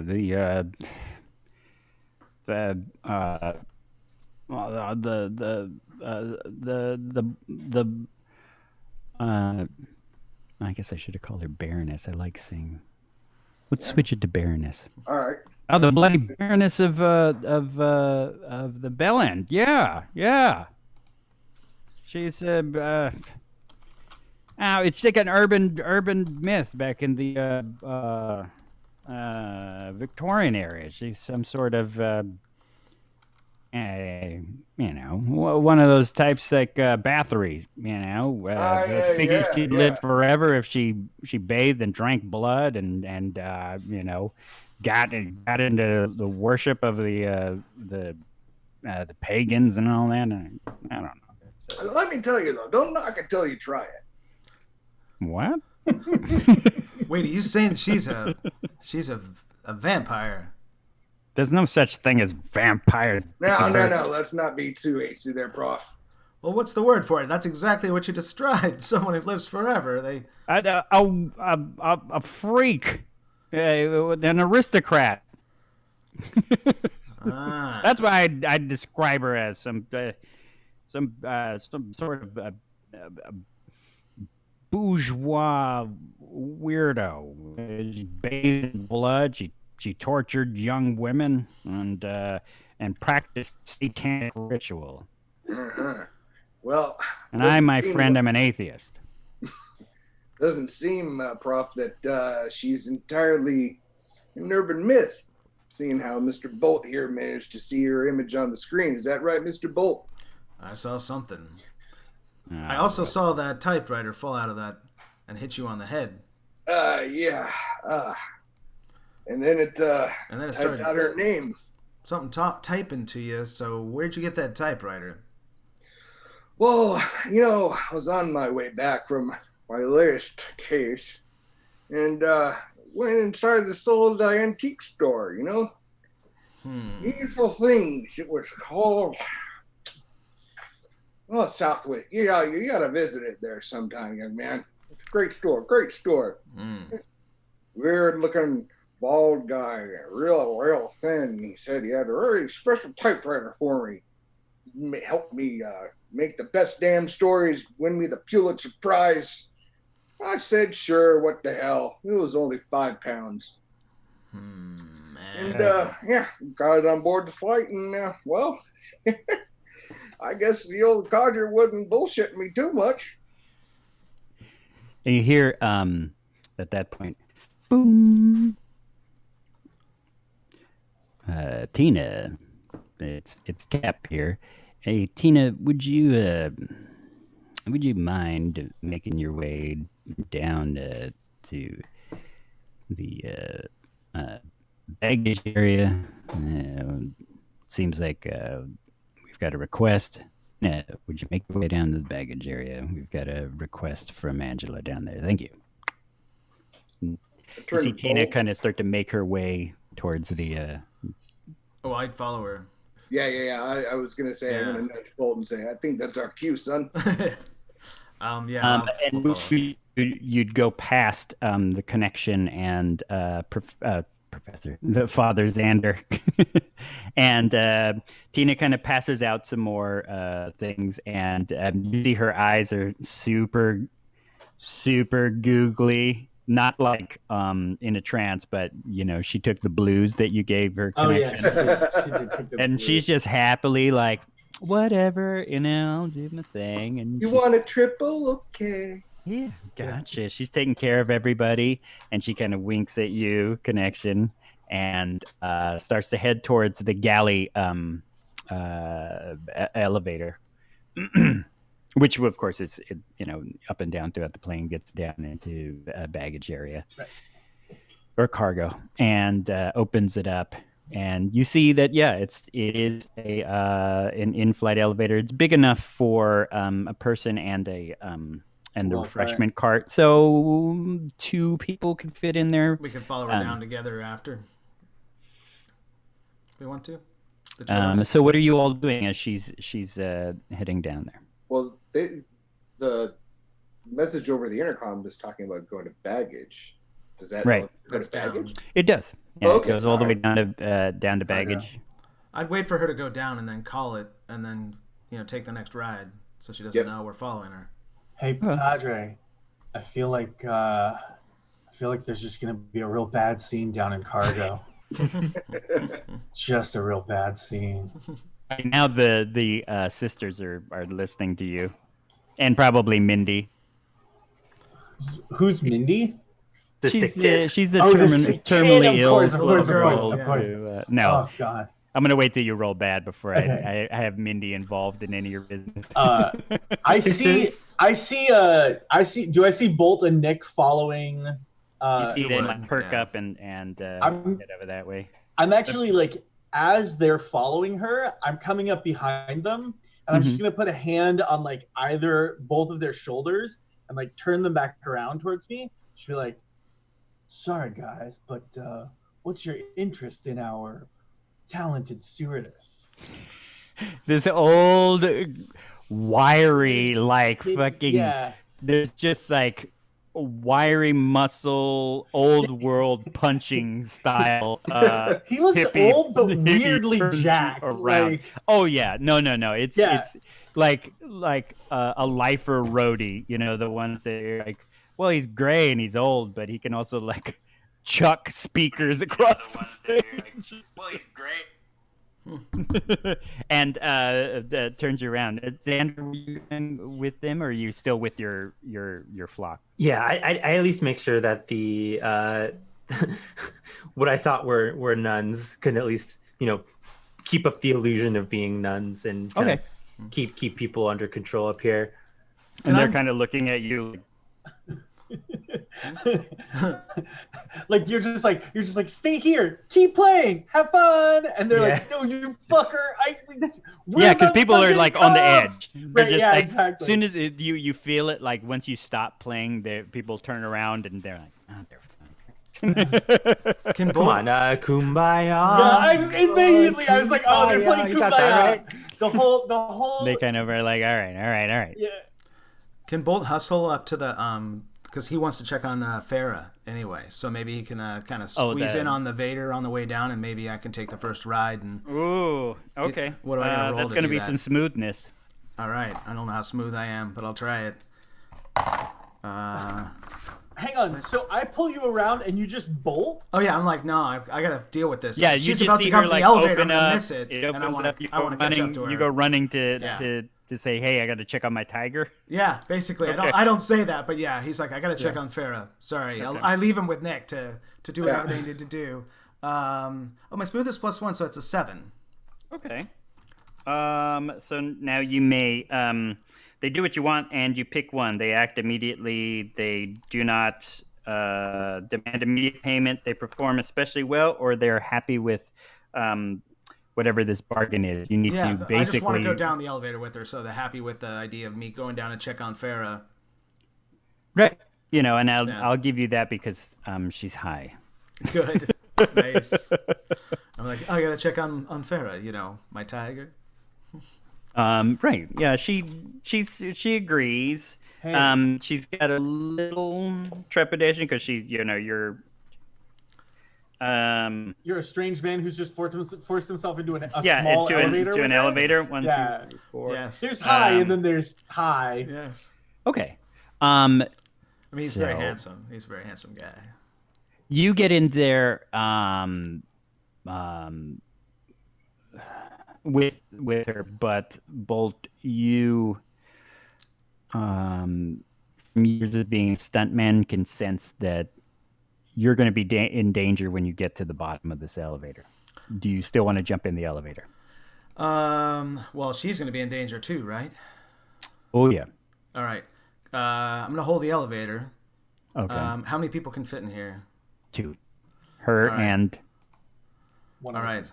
yeah. I'm gonna look back at the other two, and I'll try to look at her, and I'll say, I think Farah might have gotten loose, and I'll sort of freak her out and see if I can get her to think that the tiger's gotten loose in the hold, and it's not safe to go down because there. she doesn't know what a Farah is. yeah. She's like, I start to describe that, just slowly and just building until it's like very clear that it might be Okay. that a ferocious tiger is now like loose on the hold. so you're gonna cause panic by suggesting that a Bengal tiger is loose in the cargo hold of the jumbo jet. Well, I'm going to do that as a distraction so the rest I of see. us can go down there and deal with the danger so she doesn't die. Right, 'Cause 2 of you. Two of us, Yeah. right. Right. And I'll look back at the weirdo and maybe, we can squeeze in. But I have advantage if I can make a plan, so I'm not going to be all bold and jump down here. We're going to have to plan this stunt. So we might need to use like safe, flotation devices and various things before we go down that. So I'm going to make it take a minute before, and I'll come back to the rest of them. And after they're done talking, Okay. if I can hold the elevator and get her to kind of freak out and like leave and wait for me. That still sounds like you're trying to What's get that? what you want there. All right. So is that a whatever roll? Is that Plus move. so 7? Okay. Okay. I keep getting barely. So they do what you want. You just got to pick one from the thing, which is, I would say, yeah, it's again the bargain of like, let us go down first is basically the bargain. Let me and somebody else go down because it's not safe. Right. Yeah. And she's luckily she's the one that's loopy, but she's who. It'll depend on who you're picking. Well, I would pick probably Nick as the guy that I'm only one I actually kind of trust at all. The other guy's like crazy weirdo hippie dude, so I don't know. But maybe we'll give them a scene and like they can kind of figure shit out. Yeah. Can we? Because how the connection and Nick like talk this out is gonna I agree. affect like how the rest of the Right. scene plays out. Right. Yeah. So I'm holding the door, like kind of working it. Like, you want to back me up Right. here? And she's a little off kilter, but you start to express that you're the owner of a tiger that might be loose in the cargo hold. Yes. Which starts to, you see it light up in her eyes. that oh no, Angela might be in danger. What are you gonna do? She is a bit panicky, and you point to who else to help you out.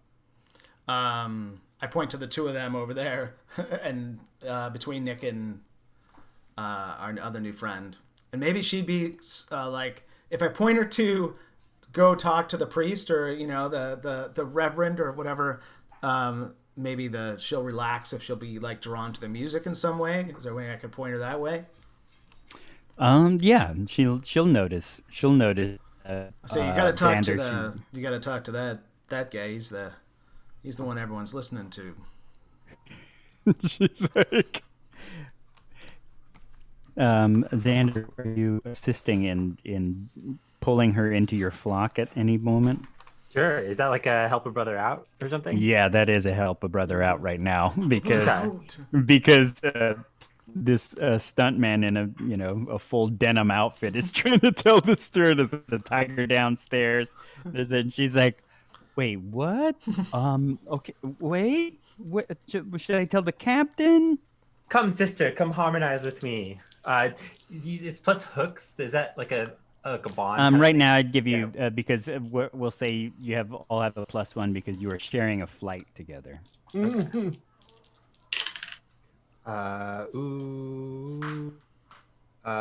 Just barely 7. 7. Okay, yeah.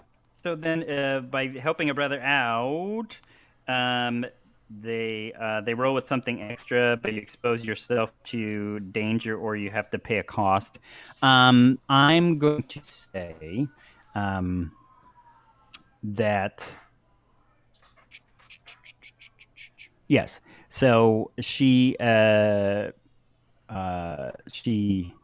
Oh, that's right. They do have those. Okay. I'm remembering how the jumbo jet works. There's 2 elevators. There's one in the front galley and one in the back galley. Sorry. Okay, so she steps back, and the music starts to fill her soul up and moves towards you. So you have the elevator bolt. But you can take one other person with you. All right. I'll let those two work it out, and I'll look around the place to see if there's any other items I can bring to kind of deal with whatever's going to be down there. Maybe a TV tray, silverware, knives, anything else I can find that we might have while they're talking. Okay.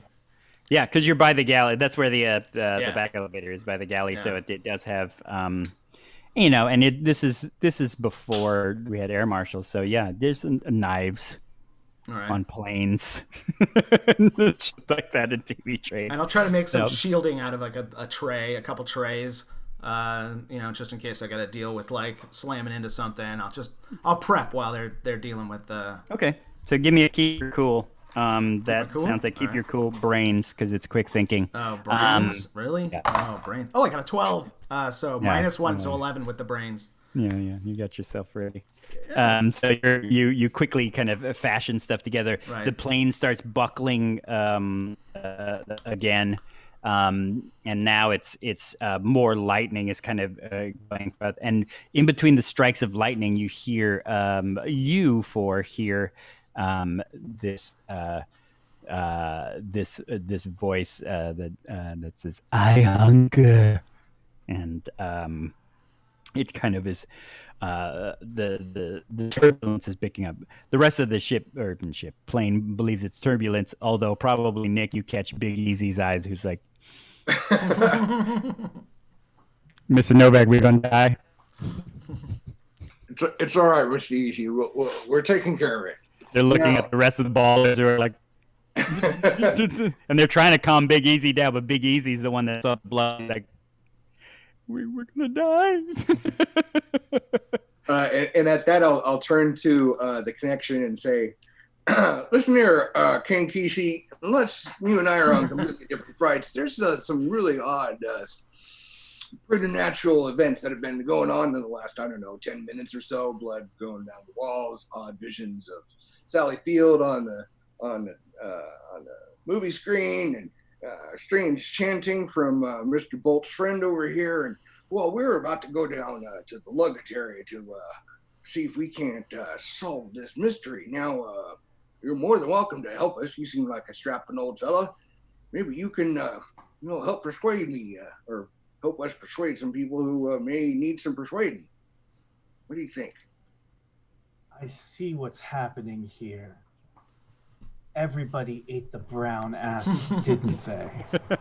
Not me. I'm just old Milwaukee's best for me. I can But tell. he still reeks of brine, by the way. Right? Take a Yeah, step yeah, back. yeah.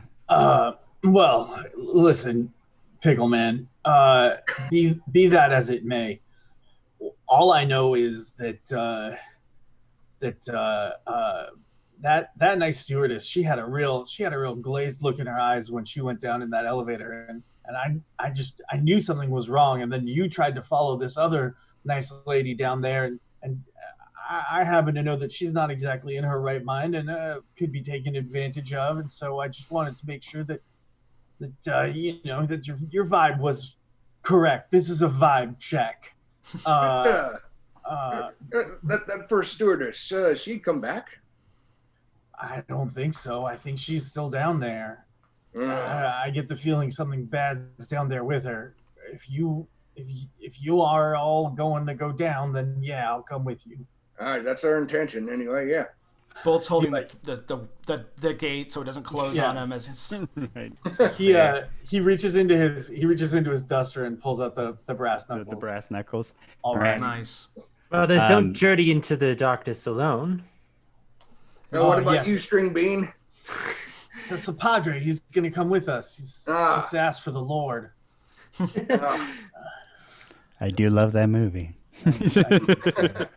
Any chance to check it, you know. So you're gonna go two at a time. Being Who wants to go with me first? I'll hold it back. I'm the weakling in the party, Alright. so Okay. You tough connection? I'll come All with right. you. So connection comes, and then they'll take the second wave. All right. So your flock starts to kind of surround the one stewardess who's kind of out of it and going, and folks are going down. We'll say Gale is in whom. Yeah. As we're going down, by the way, I want to make sure that there's a moment that not everyone sees, but the conversation of it starts with, "Okay, this is the plan." And then I hand him like one of the TV trays and a spoon, and then it cuts, and then Right, gotcha. Okay, so down into cargo you go. It's just a quick. I mean, it's not like there's a lot of floors on a plane, so you go down to it's cargo. a quick ride. Yeah, opens up. We'll get you other two down there, and so you four are down there in cargo, and it's musty. I mean, it does smell like doped up tiger and and luggage and soil. You smell the smell of like dirt and soil, and there's, I'm sure there's probably a bit of blood against the walls, and then that, and it's, the lights are kind of flickering and eerie down here. What are you all doing? Shit. Well, we'll send the elevator up so they can take it. Yeah, well, that's there. All four of you are down. Yeah, we're all down now. All right. I'll take the front and hold a tray kind of in front of me like a shield, and kind of ready to whack something, and kind of be ready for action. But is it kind of dark or? Oh yeah. Lights are flickering. Lights are flickering, and it's usually, I mean, it's cargo, so it's not a it's not lit up. It doesn't right? need to be brightly lit, anyways. Yeah, I think I don't know what I have in the way of gear. I mean, I got a Zippo, so I'll light the Zippo. And Marcus, I wouldn't have a vial of holy water and a cross on me, would me? Right. Roll me your soul, please.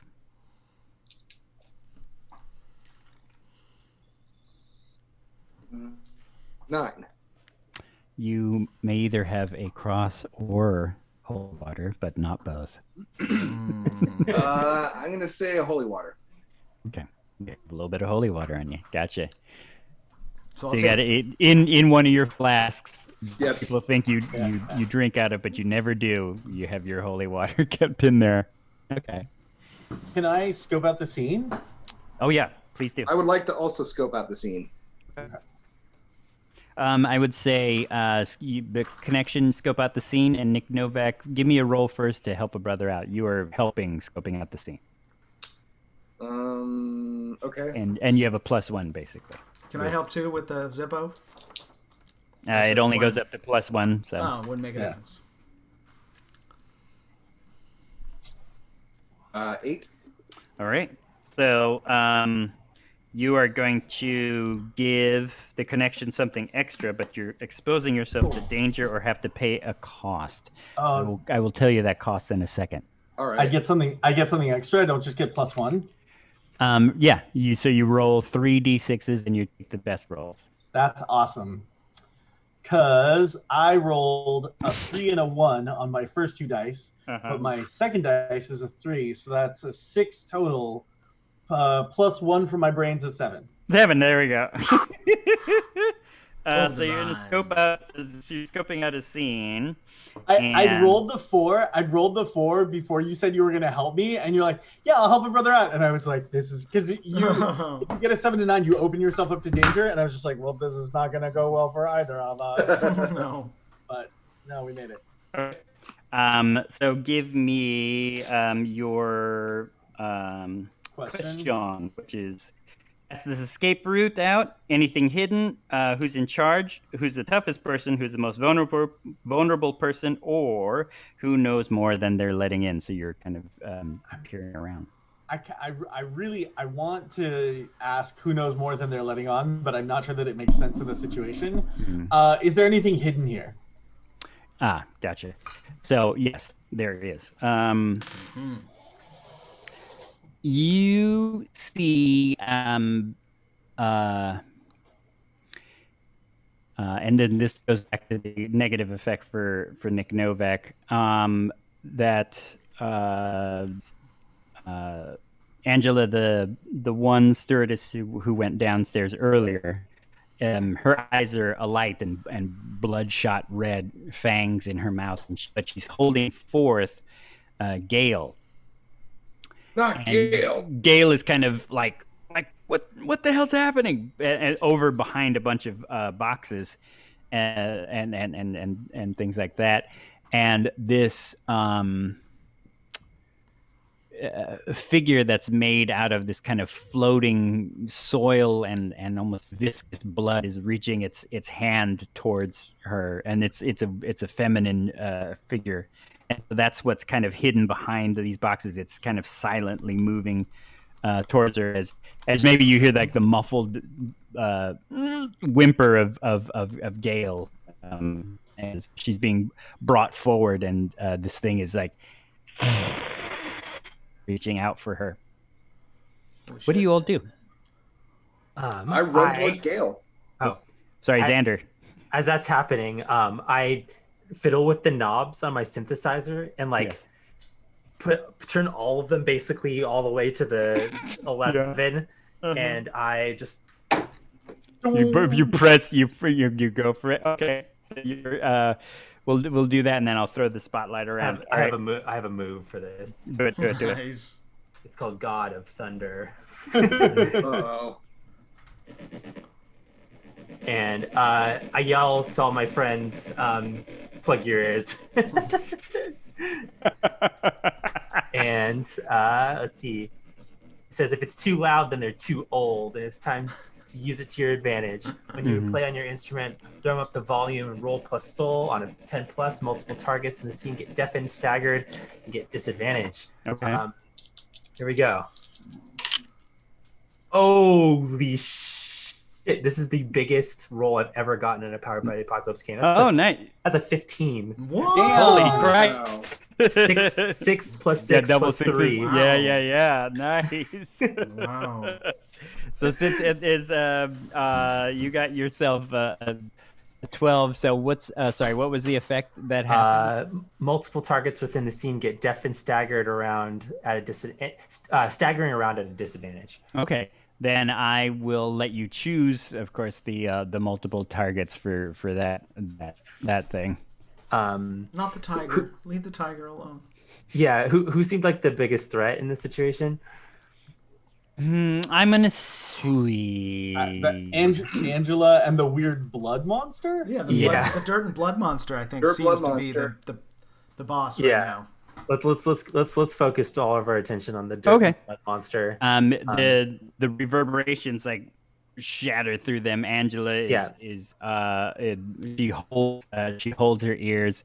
You see her like hiss more. These huge fangs are coming out of her mouth. Her eyes are just bloodshot red, and Well, wait, can I get her as well? yeah, that's what I meant. Yeah. Okay, cool. And she's staggering You said around. she was covering her ears. So. Oh no, she's covering her ears in pain, I should say. Gotcha. She's kind of staggering around, and the creature that's this kind of feminine humanoid form of both of this kind of soil and blood ripples apart and becomes kind of like her form doesn't take shape anymore. There's no longer the feminine form. It's just this wave that's trying to find itself as the synth. As the synth wave, as the synthesizer music is rumbling through the belly of the plane, and then Nick, you were going. Yeah, I wanted to use my heart on your sleeve move. Yeah. Underneath it all, you're still a good person. Roll with something extra when you do something to help a civilian. So I'm trying to help Gail get away. Get out of that. She's in the middle of this onslaught. Okay, dive for her. Yeah. So I'd say that's kind of keep your cool by the looks of it. And you're rolling with something extra. So you roll 3d6, take the best. And keeping your cool is kind of the in general move. It's however you describe it is whatever stat you're using, and it kind of sounds like you're using hustle. Yeah, which I have at -1, but You're doing McGavin. I'm an older man, and What are you trying to do? I'm trying to get Gail away. He's trying to run and grab Gail and pull her away. I'll do a help action. That's what I was gonna do. So okay. Yeah, I'll help Nick with that. Okay. So usually you're gonna roll with something extra. So say roll. Why don't we say roll 4d4? You're gonna take the best out of all that roll. Okay. And give me a roll connection. I get a 7 for help a brother out. So you're gonna be in a little bit of danger as that happens. Okay, gotcha.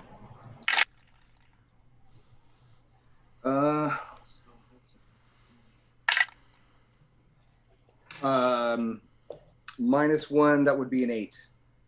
Okay. No, that's still fine. You stumble, hesitate, flinch. Okay. You grab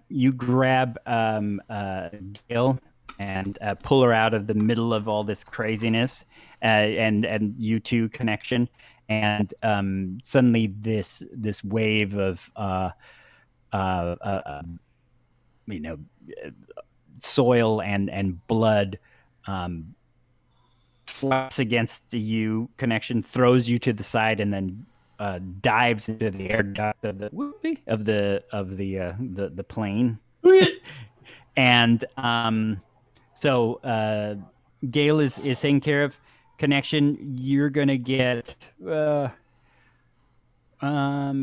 it's a soft move, so it bashes you out of the way. You kind of roll, so you're a bit prone. Not that is anything in this tactical game. Yeah, you kind of slam into suitcases. And I have bad narrative positioning for doing like. You have bad narrative. Yeah, in fact, fact, you kind of slam against what you think is this wall, and you hear this of this predatory tiger thing like trying to reach for you, and it's Farah, who's woke up out of her deep Benadryl sleep. Nice. And she's just like freaked out, like what is happening? The tiger is lunging for you, and but yeah, the thing kind of escapes into the body of the ship. plane, but Gale's pulled out and safe. All right, Bolt.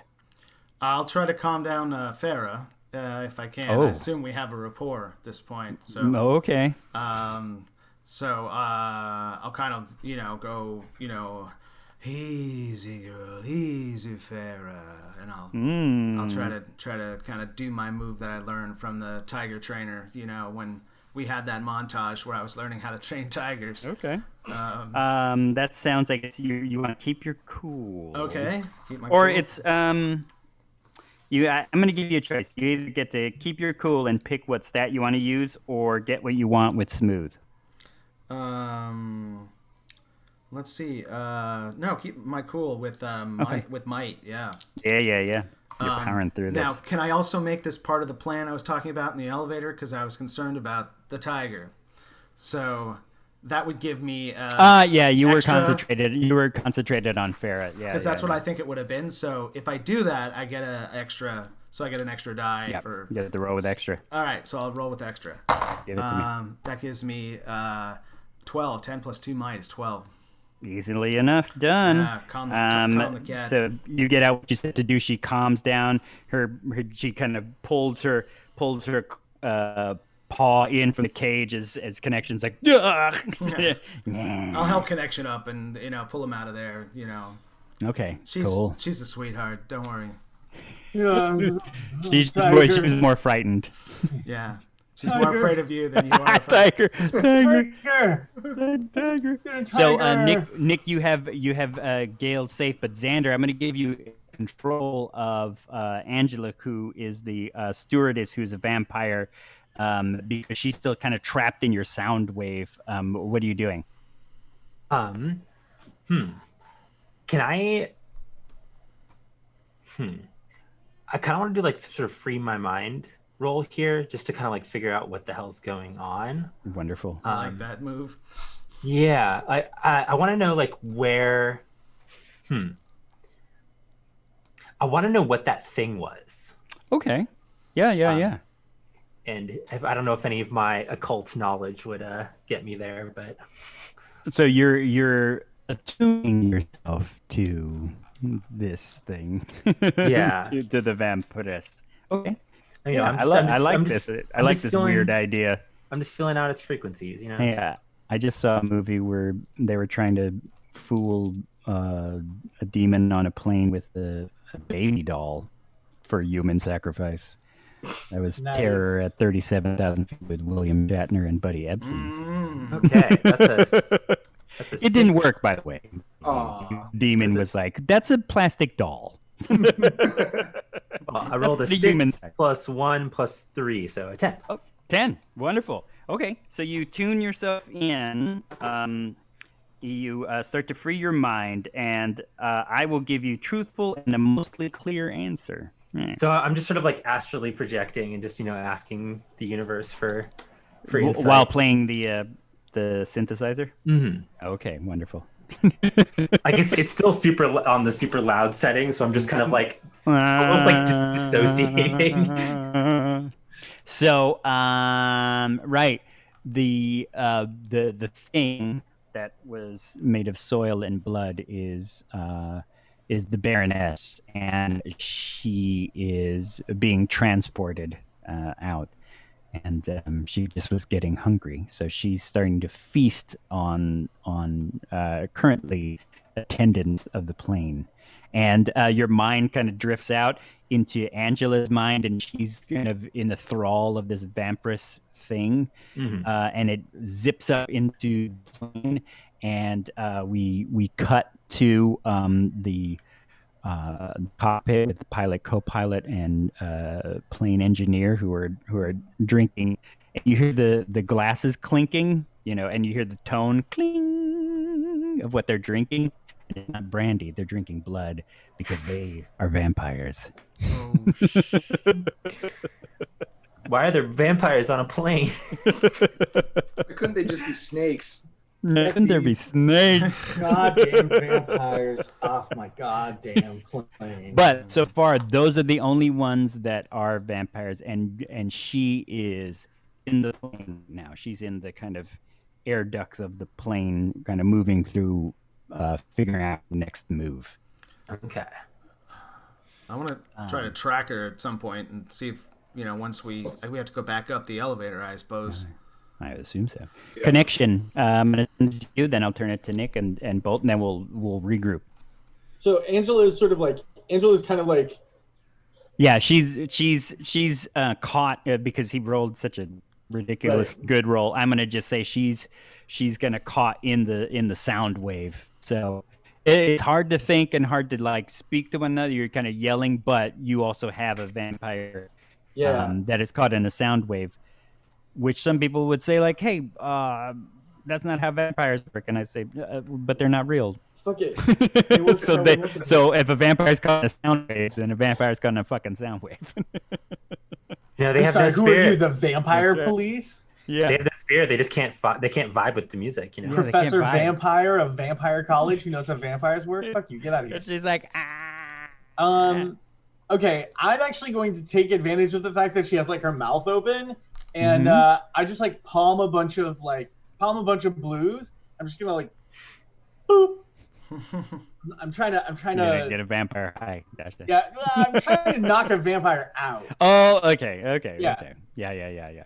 Because she's probably just a thrall. Right, exactly. Like I'm not. I think the connection like looks down at his brass knuckles, like looks at this like messed up vampire stewardess, and is sort of like, no, there's another way. And a vampire did die from stereo in Lost Boys, so sure, let's make a vampire high. Sure. Yeah, thank you. And all right, so you chuck blues down in her throat. Yeah. Gosh, I don't even know what move this would be. I think it's a keep your cool. Yeah, I think it's keep my cool. And I think it's brains because it's quick thinking. Done. I will take keep my cool brains. Come on, dice. Yeah, I got a 10 plus 1. I got an 11. Nice. Yeah. So her physical being starts to like go into this slumber. You see it like fidgeting and fighting like to wake up, because she's not dead. She's possessed by whatever this thing is. Right. And her arms drop and she drops to the floor and she's kind of wiggling. It's this, in a decade or two earlier, it would just be the quick head motion special effect, but it's not. So it's just an actress going, yeah.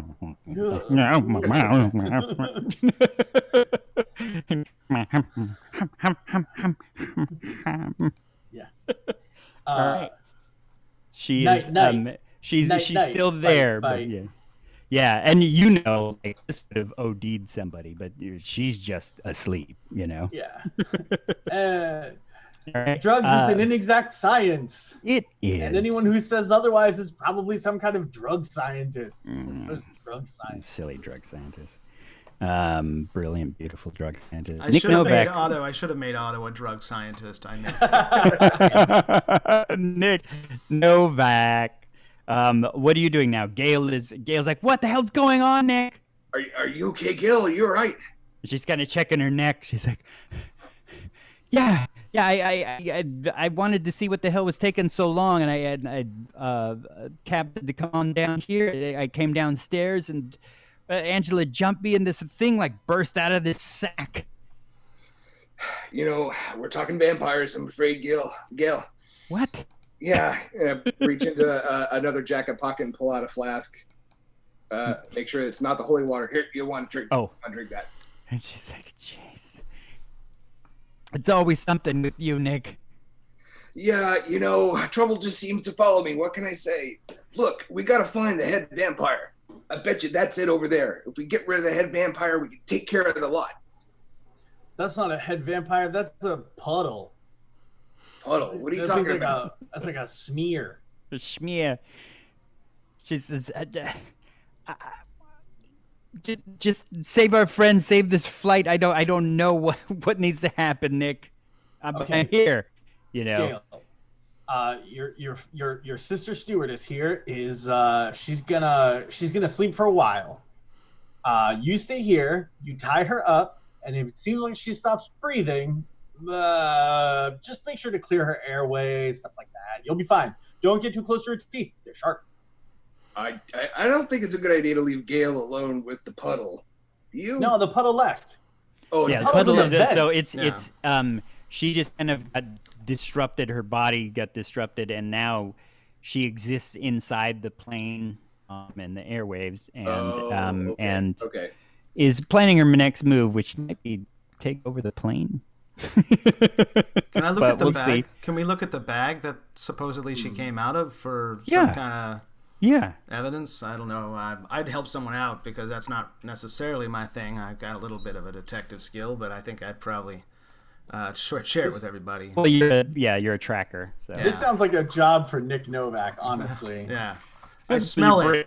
You bring over the sack. Meanwhile, Gail is like takes off her Victory Airlines ascot and starts tying up Angela, and she's like, do you still need to keep playing that, sir?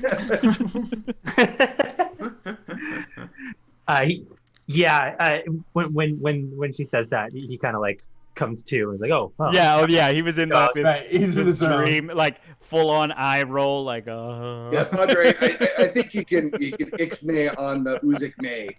I was astrally projecting. You gotta ease your way back to your corporeal form. Yeah, so the father's eyes roll back to normal, and you lift up off there, and she ties up Angela, so she's taking care of that one. Okay. The camera lingers a little bit too long on the scene of her tying up Angela, and when you watch it in the modern day, everyone's like, "This part is uncomfortable." This is uncomfortable. Yeah, this is what is happening.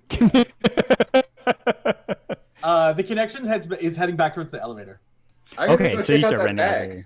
Okay, you go check out the bag with Bolt. Right. So, whoever wants to scope out a scene, and then one of you can roll help a brother out. I can help you, and you want to do the roll for that? That's more your thing. I'll help you. Do it, Sounds Bolt. good. I got a Get it, 9. Bolt. What do I roll with the help? What skill? What plus? So it's a +1 because Okay. the hook 10, is you're all on this flight together. Okay. All A right. 10. That's You're- a 10. So your friend gets to roll with something extra with no, and you get no consequence, Bolt. Nice. Okay, so I get 3 I roll dice. 3d6. So you're rolling 3d6. Take the best two. Okay. 10 plus 1's 11. Nice. Nice. Right. You may ask me any of those 3 questions. The 3 questions, of course, are fastest escape route. If there's anything hidden here, who's in charge? Who's the toughest person? Who's the most vulnerable person?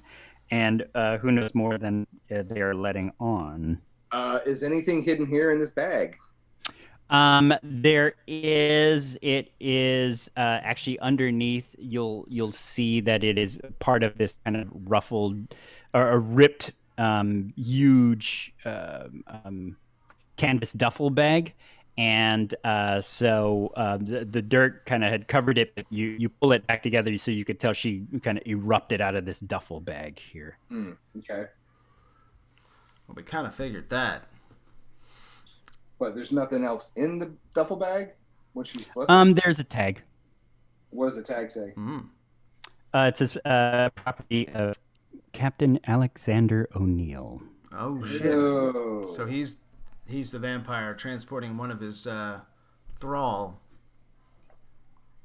And the Or he's the connection says as he's disappearing into the elevator, he's like, or he's the thrall transporting his bastard. All right, we gotta find this thing. We gotta find this thing. And you make it ask your second and third questions, which is vulnerable, toughest, who's in charge, fastest escape route is probably not, and who knows more than they're letting on. But Yeah, who's the most vulnerable person in this room? Hopefully me. I'm gonna say we'll transfer that around and say, is she vulnerable at this time? Yes. If we're talking about the lady vampire, she is not in her full true form yet, so she is she's desperately trying to get back her form, which is why she was starting to absorb and drink as many people as she can. So a whole plane full the whole of people. plane's dangerous. We got to get up there. Yep. And who knows more than the living on? Oh, yeah. Easily enough. I will say that it is the captain. So I will say that's the follow-up. It's the captain. Yeah. And by property, I'm going to have you suss out that, well, you need to be able to move around and transport this stuff during daylight. Vampires probably don't move from daylight. So Captain Alexander O'Neill is probably Hernfield. Ah, that makes sense. Gentlemen, we need to have a conversation with the captain. Yeah. Before we go, I'm going to make sure the tiger smells the bag so he knows what the bag smells like.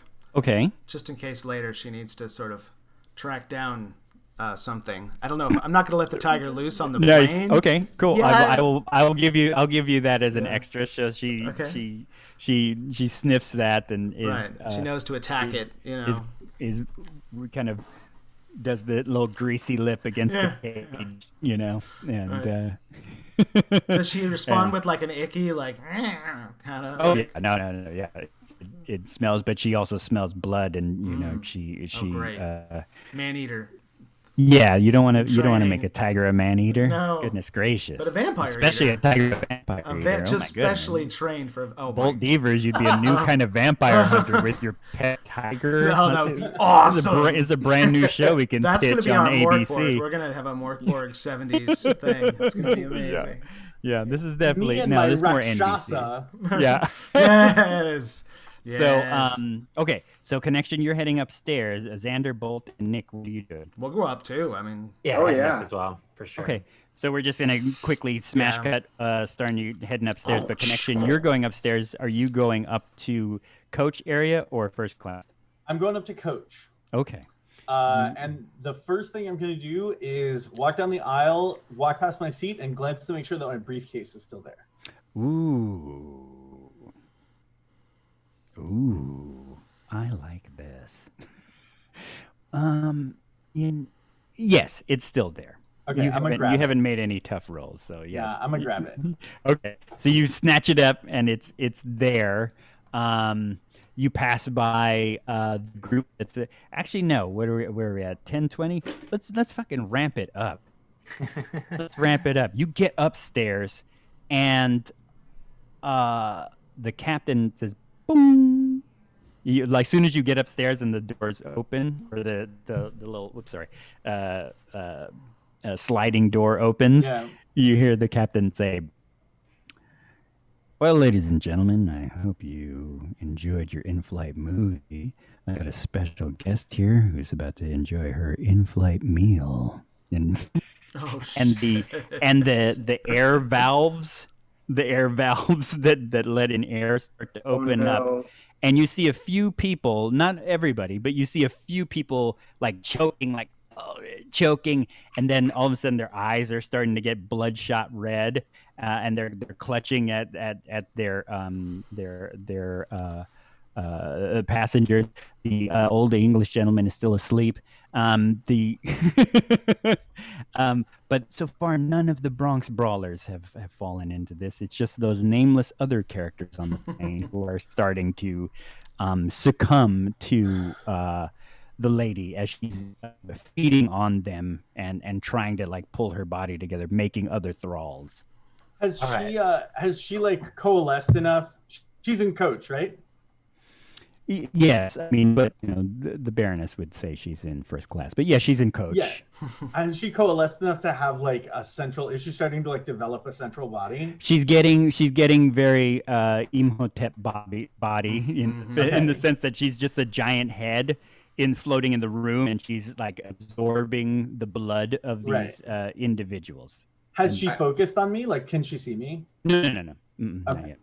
So you grab your bag or you Yeah. grab your backpack, look up. This is all happening. Meanwhile, we kind of smash cut to Bolt, Nick, and Xander. Bing! They're up in the elevator. But connection, I'm going to give you the first action. Then I'm going to switch it over to you guys. I think the connection is like slinking back towards the elevator with the briefcase, and as the elevator opens, He's like, guys, it's a bad scene up here. But guys, it's a bad scene. Yo, To the sorry, rest of right. us? No, you're right. Hang on, I gotta chill the connection out. It's like, hey, I think it's a pretty bad scene. It's a pretty bad scene, The guys. vibes are extremely bogus. And then you look over the camera kind of pans over the shoulder of Connection, being the eyes of both Xander and Nick, and you see people are like like blood like streaming from their faces. Blood coming out. Like, Is this you see the big face like opening up in the middle of Coach where the lounge is. You see you know, the bartender like, oh, you know, and it's this now it's got more of this feminine face, and she's kind of cackling and laughing as the blood is like giving her form, and she's even feeling bigger because, I mean, there's the hundreds of people on this flight. I immediately grab Bolt by the arm. Bolt, I got a crazy idea, and I drag him towards one of the emergency doors. Oh God. I was thinking the same thing, pal.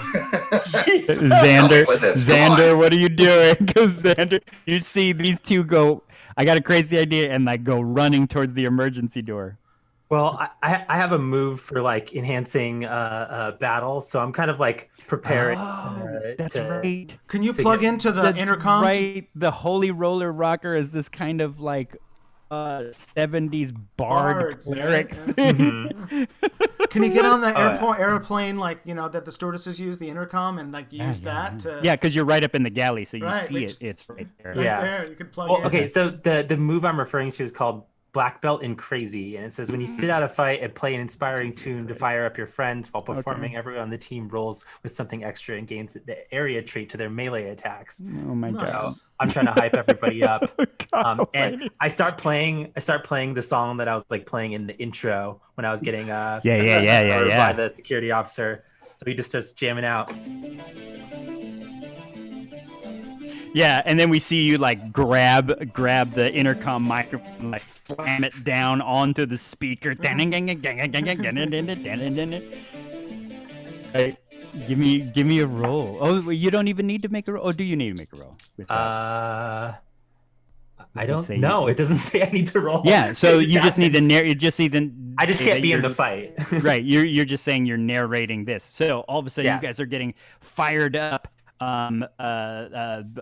Nick Novak and Bolt Devers go, for lack of a better word, bolting past the connection.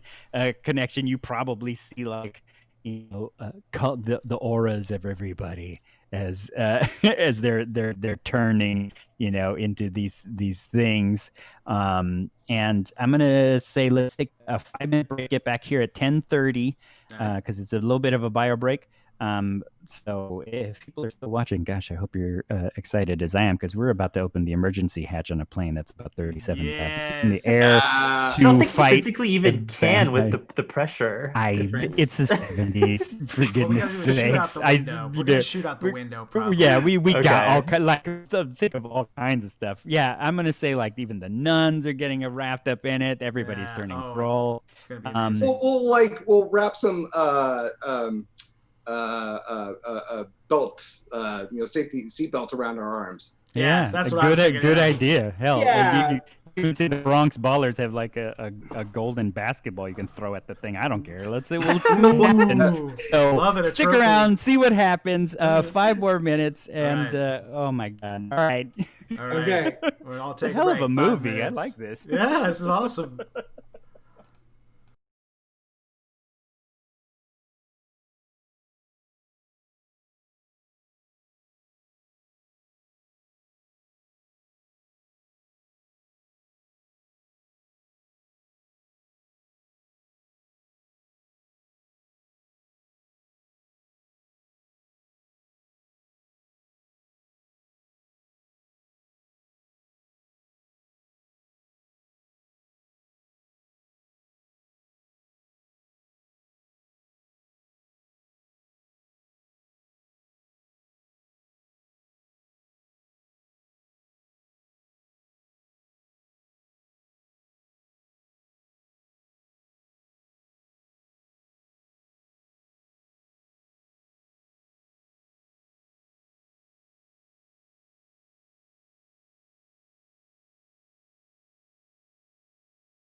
And we are back.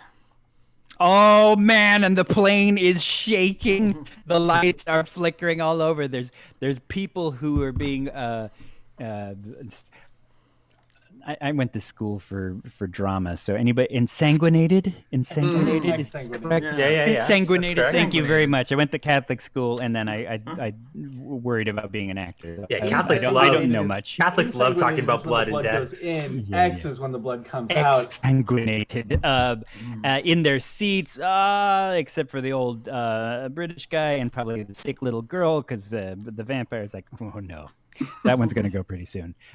So they're pulling it out. Maybe there's a the pregnant lady's about to give birth. I don't know. So Is the kid with the wolf mask still running around? right, he's still running. I was a different alive. subplot, everybody.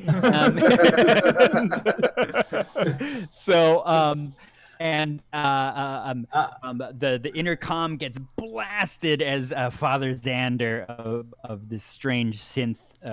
What's your church? He calls himself a priest of Korg. The priest of Korg. Yes, Korg, that's K-O-G. right. I thought you were going to say Moog. It's a Japanese. It's a Japanese synth company. That's right. The priest of Korg starts blasting at the plane. Is probably we cut to the cockpit, the pilot, co-pilot, and engineer like and fangs. And here we are. Oh man, Bolt Beavers and Nick Novak go running towards one of the emergency exits. Yeah. Good almighty. Grab a seatbelt, wrap it around our arms, kind of Okay. look at each other, make a plan. Anything else for the others that are Yeah. Remind me what the vampire's name is again. Baroness. Fairness. We switched it to Baroness in the writer's room. We were like, it plays better. Marjorie Rigby. Rigby, yeah. Marjorie Rigby. Okay.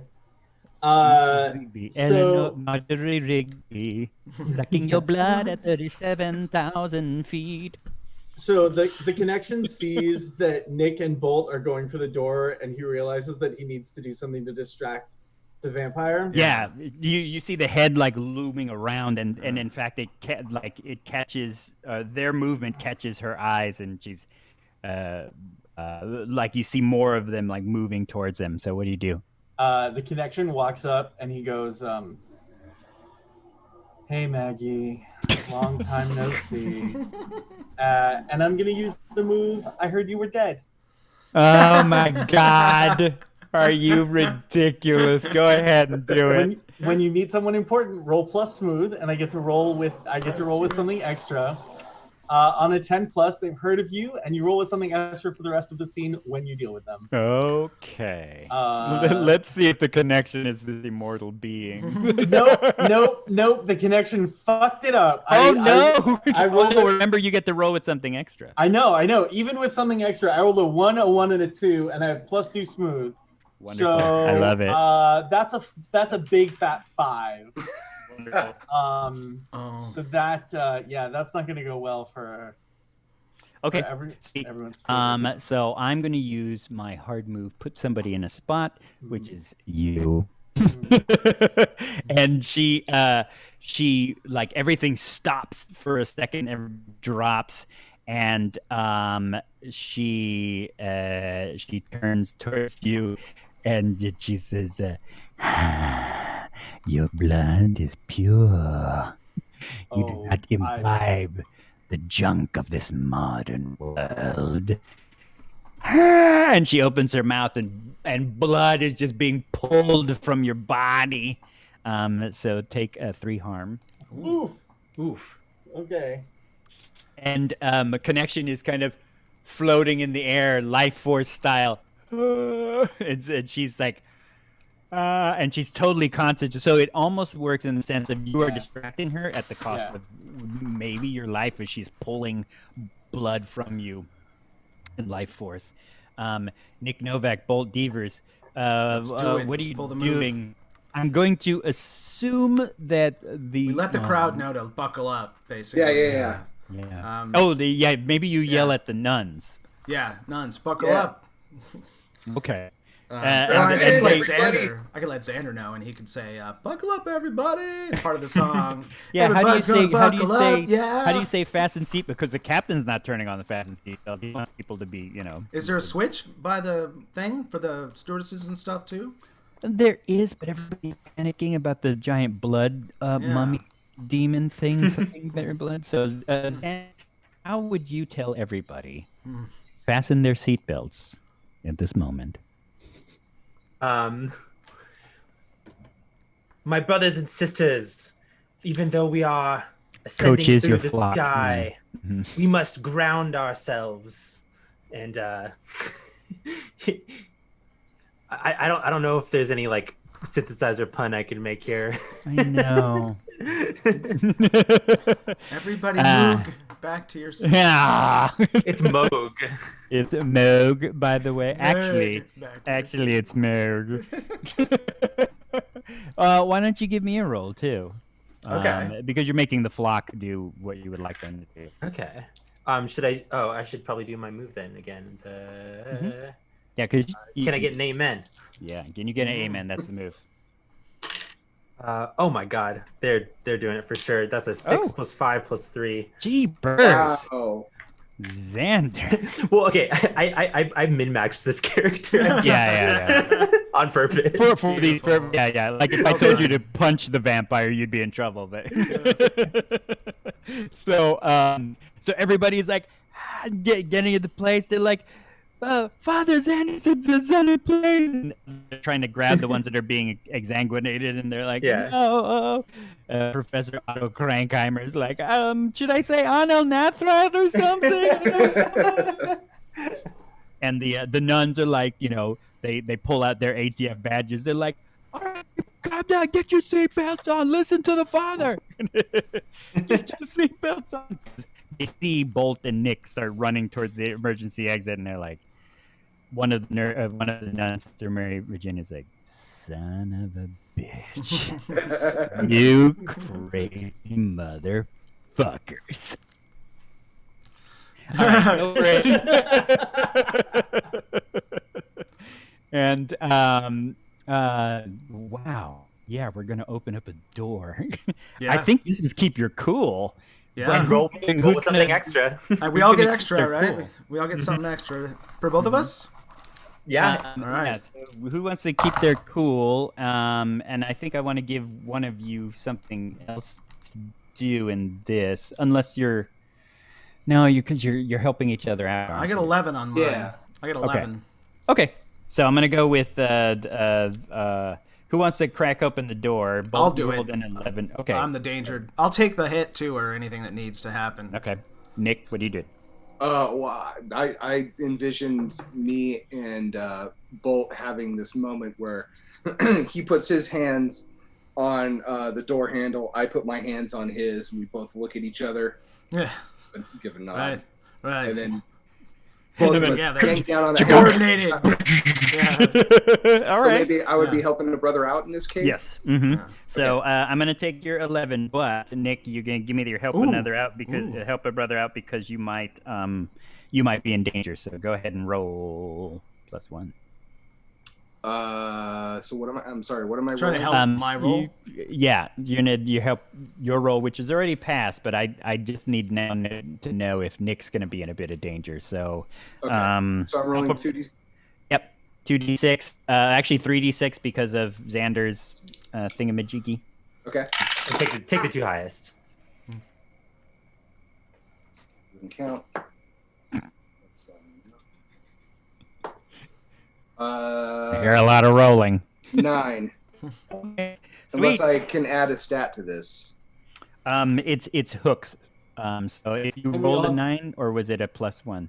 I rolled a 9, so that would be a 10. Okay, so it's a 10. Yeah. Okay. So both of you crank this door open. You have seatbelts strapped all around you, which are probably little side seats that the stewardess would be on in these emergency situations. So they're even bigger and kind of longer, so they strap across your body. And boom, the door is not there anymore. It just it just Oh, it's gone. gone. Oh It shit. rips off the hinges. And I'm gonna take your good rolls and everybody's good rolls that everyone is okay except for the connection who's being pulled by this thing, and her body starts getting sucked out. You see like this glops of bloody, muddy soil like slapping against you as she's being pulled out. And her body is disintegrating. She screams in not anger, frustration, but she's still pulling the life force out of her one good Huckleberry, the connection. She's like, and you see his body because he was not bolted down, so he is flying out of this plane. So what are any of you doing? I'll try to grab him. I'll take a hit if I have to. I'll try to, get my body in the way so he doesn't go flying out as her particle craziness is flying over him, like closing his eyes like it's the end of Indiana Jones. Like, no! I'd say it's acting fast, so let's keep your cool with hustle. Okay. Keep my cool with hustle. All right. That's 10 plus There it is. 2. I write my hustles. Is it 1 or 2? I forget. It's 1. Yeah, so 11. 11 altogether. Easy enough. Yeah. Oh, sweet. Yeah.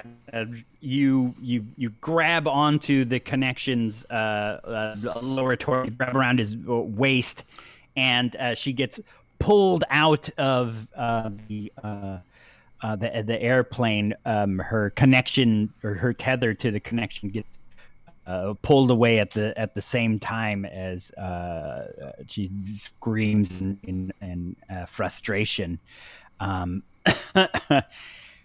So connection is fine. The Baroness of Blood is gone. There is a hole in a plane. I Yes. run to go take care of my new friend, the connection. Oh, nice. Okay, give me. Oh, jeez. Yeah. So, because the vacuum is still in play now. Right. Yeah. Because there are no pilots to kind of drop you down to stop this, to stop the depressurization from happening.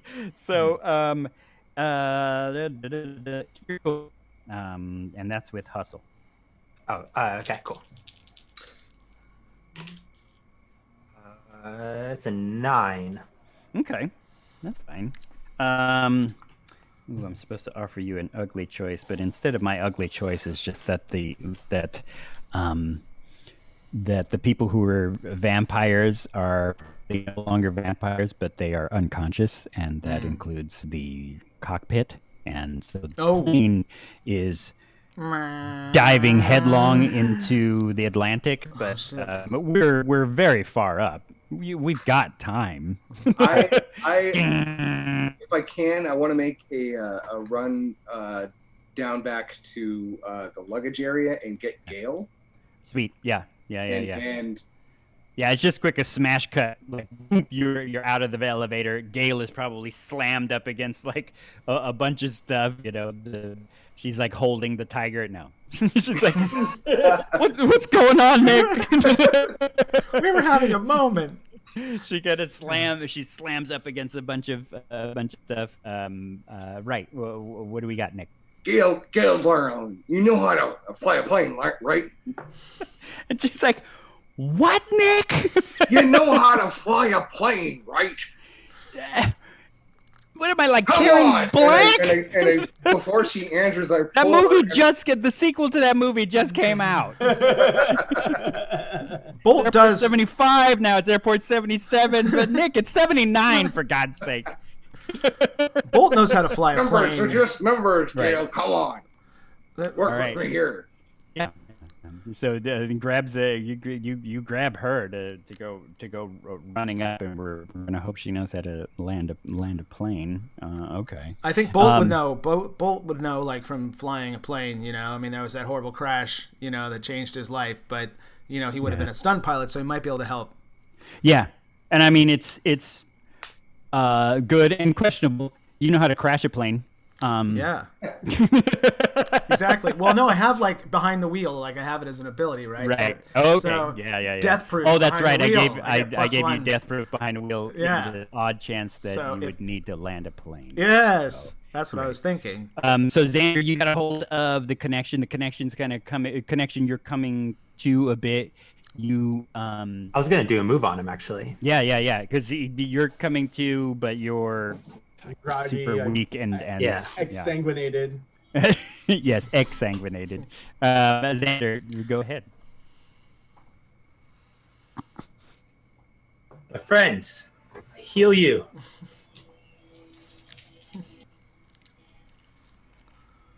That's a 10. Oh, +1, geez, +3. Louise, you're rolling good tonight. I have a +3 soul. What can I that's say? right. It's a soul thing. That's right. Connection, you are coming back into our. You heal our 2 wound. 2 harm. Nice. She's have one harm left, but that's just being weakened and hurt. What does it feel like when the vibes just overtake you? Yeah, what's it feel like when the vibes are taking over, bro? This was like the end of Woodstock. When they beat up all those people, everyone was screaming. Yeah, man. Oh, you mean you can see in the future, Connection? You can see. Has Woodstock not happened yet? Never mind. Yeah, actually, the Connection wakes up and makes some like weird comment about something that hasn't happened about yet. something about a limp biscuit. Woodstock was earlier. No, I guess not. When was Altamont? No, Right. Woodstock was 69. Woodstock happened. 69. Yeah. Woodstock happened. I'm just saying the revival of Woodstock, like the fire and the 90s fucking cheesy one. chaos that Yeah. happened. Yeah. Fire Right. festival. Yeah. So you're feeling good. I'm gonna go with you first, Connection. What are you gonna do? And then I'm gonna cut to Nick bringing Gale into the cockpit and Bolt dashing into the cockpit as well. So Connection, what do you got going on? I mean, I kind of want to find something to like plug up the giant hole that is still like. A door size hole. Yeah, it's the plane is fastly depressurizing. Right. Now it's just a lot of wind and chaos. Nobody's being sucked out of it, but there's a hole, the door size hole in the plane. What, like, is there anything around that's that size that I could like that's larger than this doorway that I could use? The bathroom doors. The bathroom You door. could take a couple of beverage carts and stack them. Exactly. Okay. There is a business coach size bar as well, and Ooh, the piano. okay. With and the piano. piano. Yeah. with my Not the synthesizer, but the piano. pretty impressive mic. I thought about the synthesizer, but that felt like stepping on someone else's toes. I'll push you out. You stand out there and act fucking as the doorknob. synthesizer. I'll Gotta hold. plug this door. You could use the using my- synthesizer to power the plane in case the engine dies. It goes down. So saves. Using my not inconsiderable might, the Connection slowly shuffles over to the bar and just tears the top of the bar off and like slams it into the doorway. Yeah, it's one of Nice. those like semicircle bolted on bars, so you just rip the bar Nice. up. Okay, give me keep your cool with might. Okay. I'm rolling with something extra because we're still in the scene. Correct. Mm-hmm. Well, I stopped playing. So. Oh shit! Yeah, you stopped Oh. playing. So just roll. Okay. I get a 9. That's so good. Yeah. Yeah. Okay. Sweet. All right. Let me see if I've got anything fun in store. Yeah. I'm gonna say future badness. You slam that shut. The camera like kicks on, and I mean it fits oddly perfect. Who knew like a stand-up semicircular lounge bar was the size of an airplane door, but and your body like you just jam it up against this thing. No, the English gentleman has not woken up. And he's right by there. Like, some of the Bronx Brawlers are there helping you out, like keep it like slammed shut. And now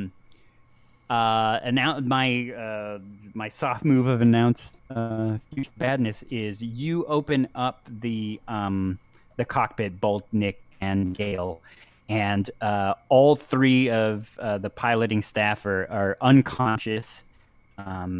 You don't know whether it's the 7 bottles of cognac that are in here, the Crown Royal, or the vampirism, but you see the clouds start to separate, and as you start to see the clouds start to separate, you see the moon glint against the Atlantic in front of you as you're still far above it, but diving deep into it as you see that Captain O'Neill's body is lurched over the controls, like pushing the plane into a nosedive. Jeez. All right. So start helping move the captain and the other crew members out of their seats. And I'll jump in. I'll jump in place in the captain's seat and try to figure out the controls and just pull up on the stick first thing. Pull up this stick. And then just let them like. Nick, give me a help a brother out. Okay. You're helping them move these bodies around. 7. Wonderful. Okay. Yeah. So you're getting them all back, right? Mm-hmm.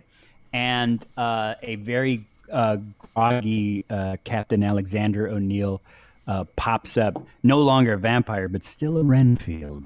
And his hand grabs you by the chin. And he's like, "Hey, hold on a second. Did you get rid of her?"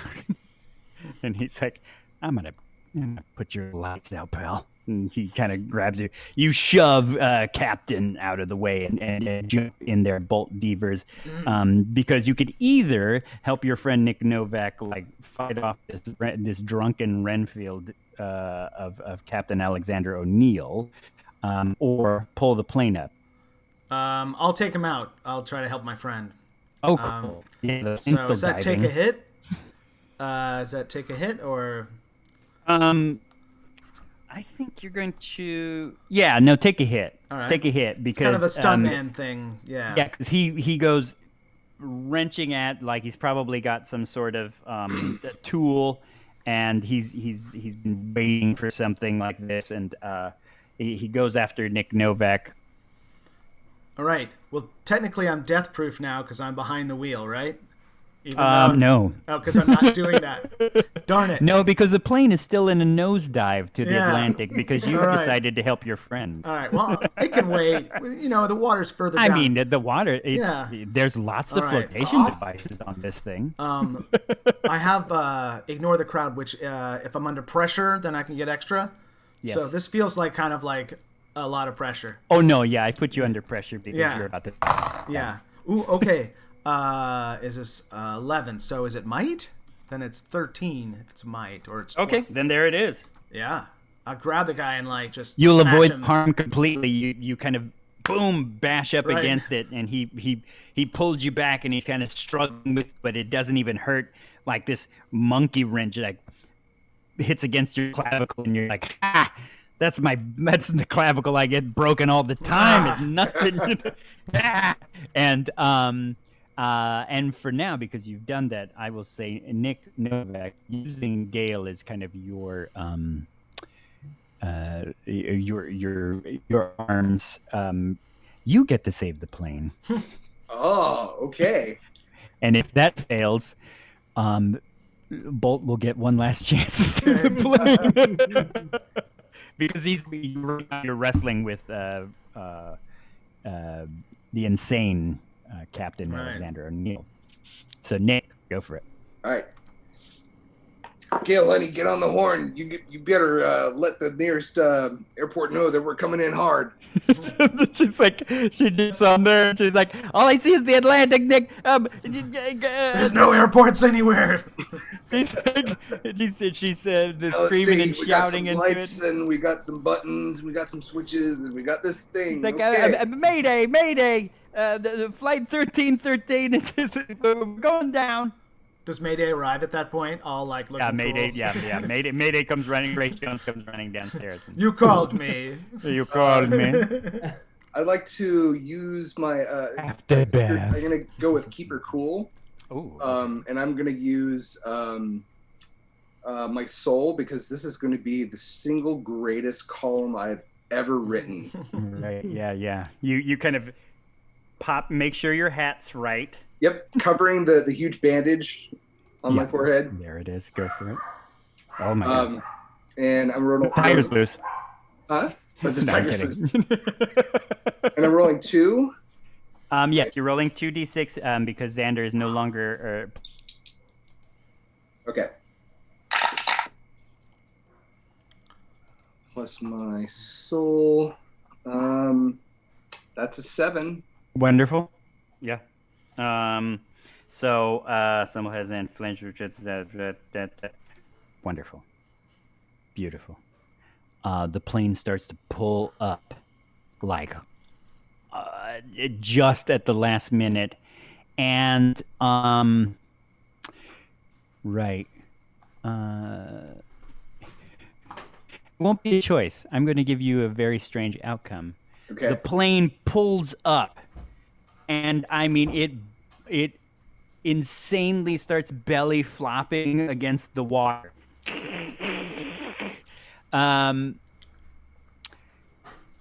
We cut back into the body of the plane, and everybody's rolling around. What are you doing as the plane is slamming against a water landing?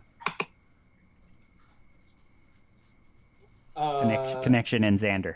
I have my briefcase like clutched tight to me, and Right.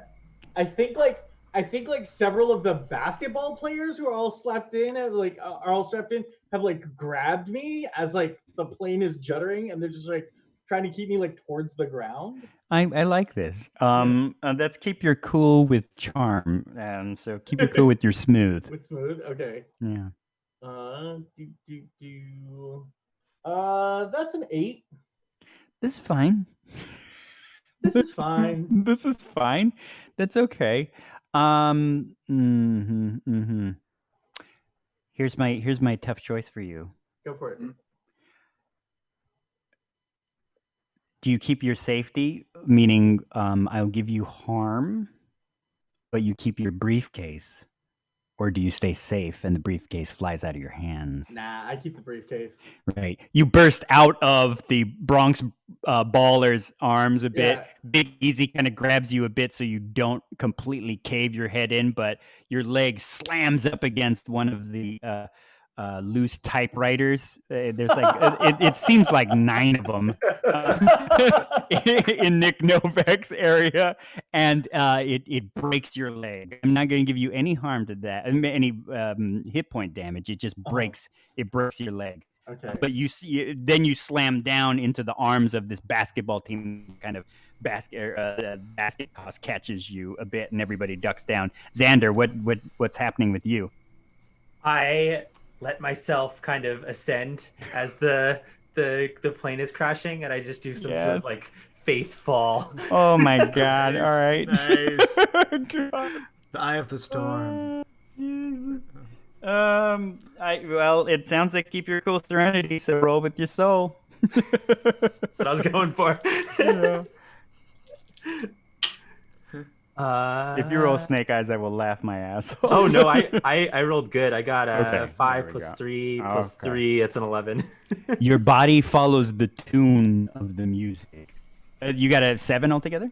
Oh, 11. Oh, 11. Okay. It follows the tune of the music, and it's almost as if the plane, every hard surface of the plane that's knocking is not coming to you, as your body is kind of floating around, miraculously like bouncing off of cushions, flotation devices, the fat English old guy, and Who's still asleep. who is still asleep. You pass by Mindy. I catch her in midair and Right. keep her safe. Yeah, you catch her in midair, and you also catch the baby that just popped out of the incredibly pregnant woman. You lay down there. Korg brings us all together in Korg harmony. brings us all together. Mindy says, "Well, I was ready to die, but okay." And you land. You will live again, child. Yeah. All right. I'm an You live atheist. again in the cosmic embrace of Korg. Gotcha. Bolt Devers, you were Yes. punching the shit out of this Captain Alexander Neal, basically the cause of all this craziness. What do you do as everything is? Because you were definitely not strapped in. Right. I want to do this. As the plane is about to crash, I want to ride his body into the front windshield of the plane, Oh God! slam it up against the front, and then drop into the co-pilot's seat, and then Right. help take the wheel and look at Nick, yeah. and then Fuck yeah. and then just start pulling with him, and just look at him into the eyes, like. And so that's a multiple little maneuvers there. So I might be. Okay. That's a lot of keep your cool. I love it. All right, All give right. me might first. Might? Okay. Might Yeah. is, let's see, 10. Oh, perfect. Okay. Yeah. You slam Captain Alexander O'Neill, who is no longer being imbibed by the blood of the Baroness, so he is no longer a vampire. He's just a possessed, He's just an asshole. crazed asshole. Yeah. Dies quickly. As you hear the snap of that as the water rushes past the window, in synchronous with the blood from his smashed head against the cockpit, and you jump back, flop into the seat. Give me a help a brother out roll, please. +1. For me? As Or for Nick? Bolt gets into the seat, I turn Yeah. to him and say, "I just wanted to say good luck. We're all counting on you." We're all counting on you. Luck isn't good or evil. It's just with you or against you. Give me a roll. Let's see. That's 9. Yeah. And is that 9 altogether, even with the +1? That's with the +1. So it's Okay. 9 out of 10.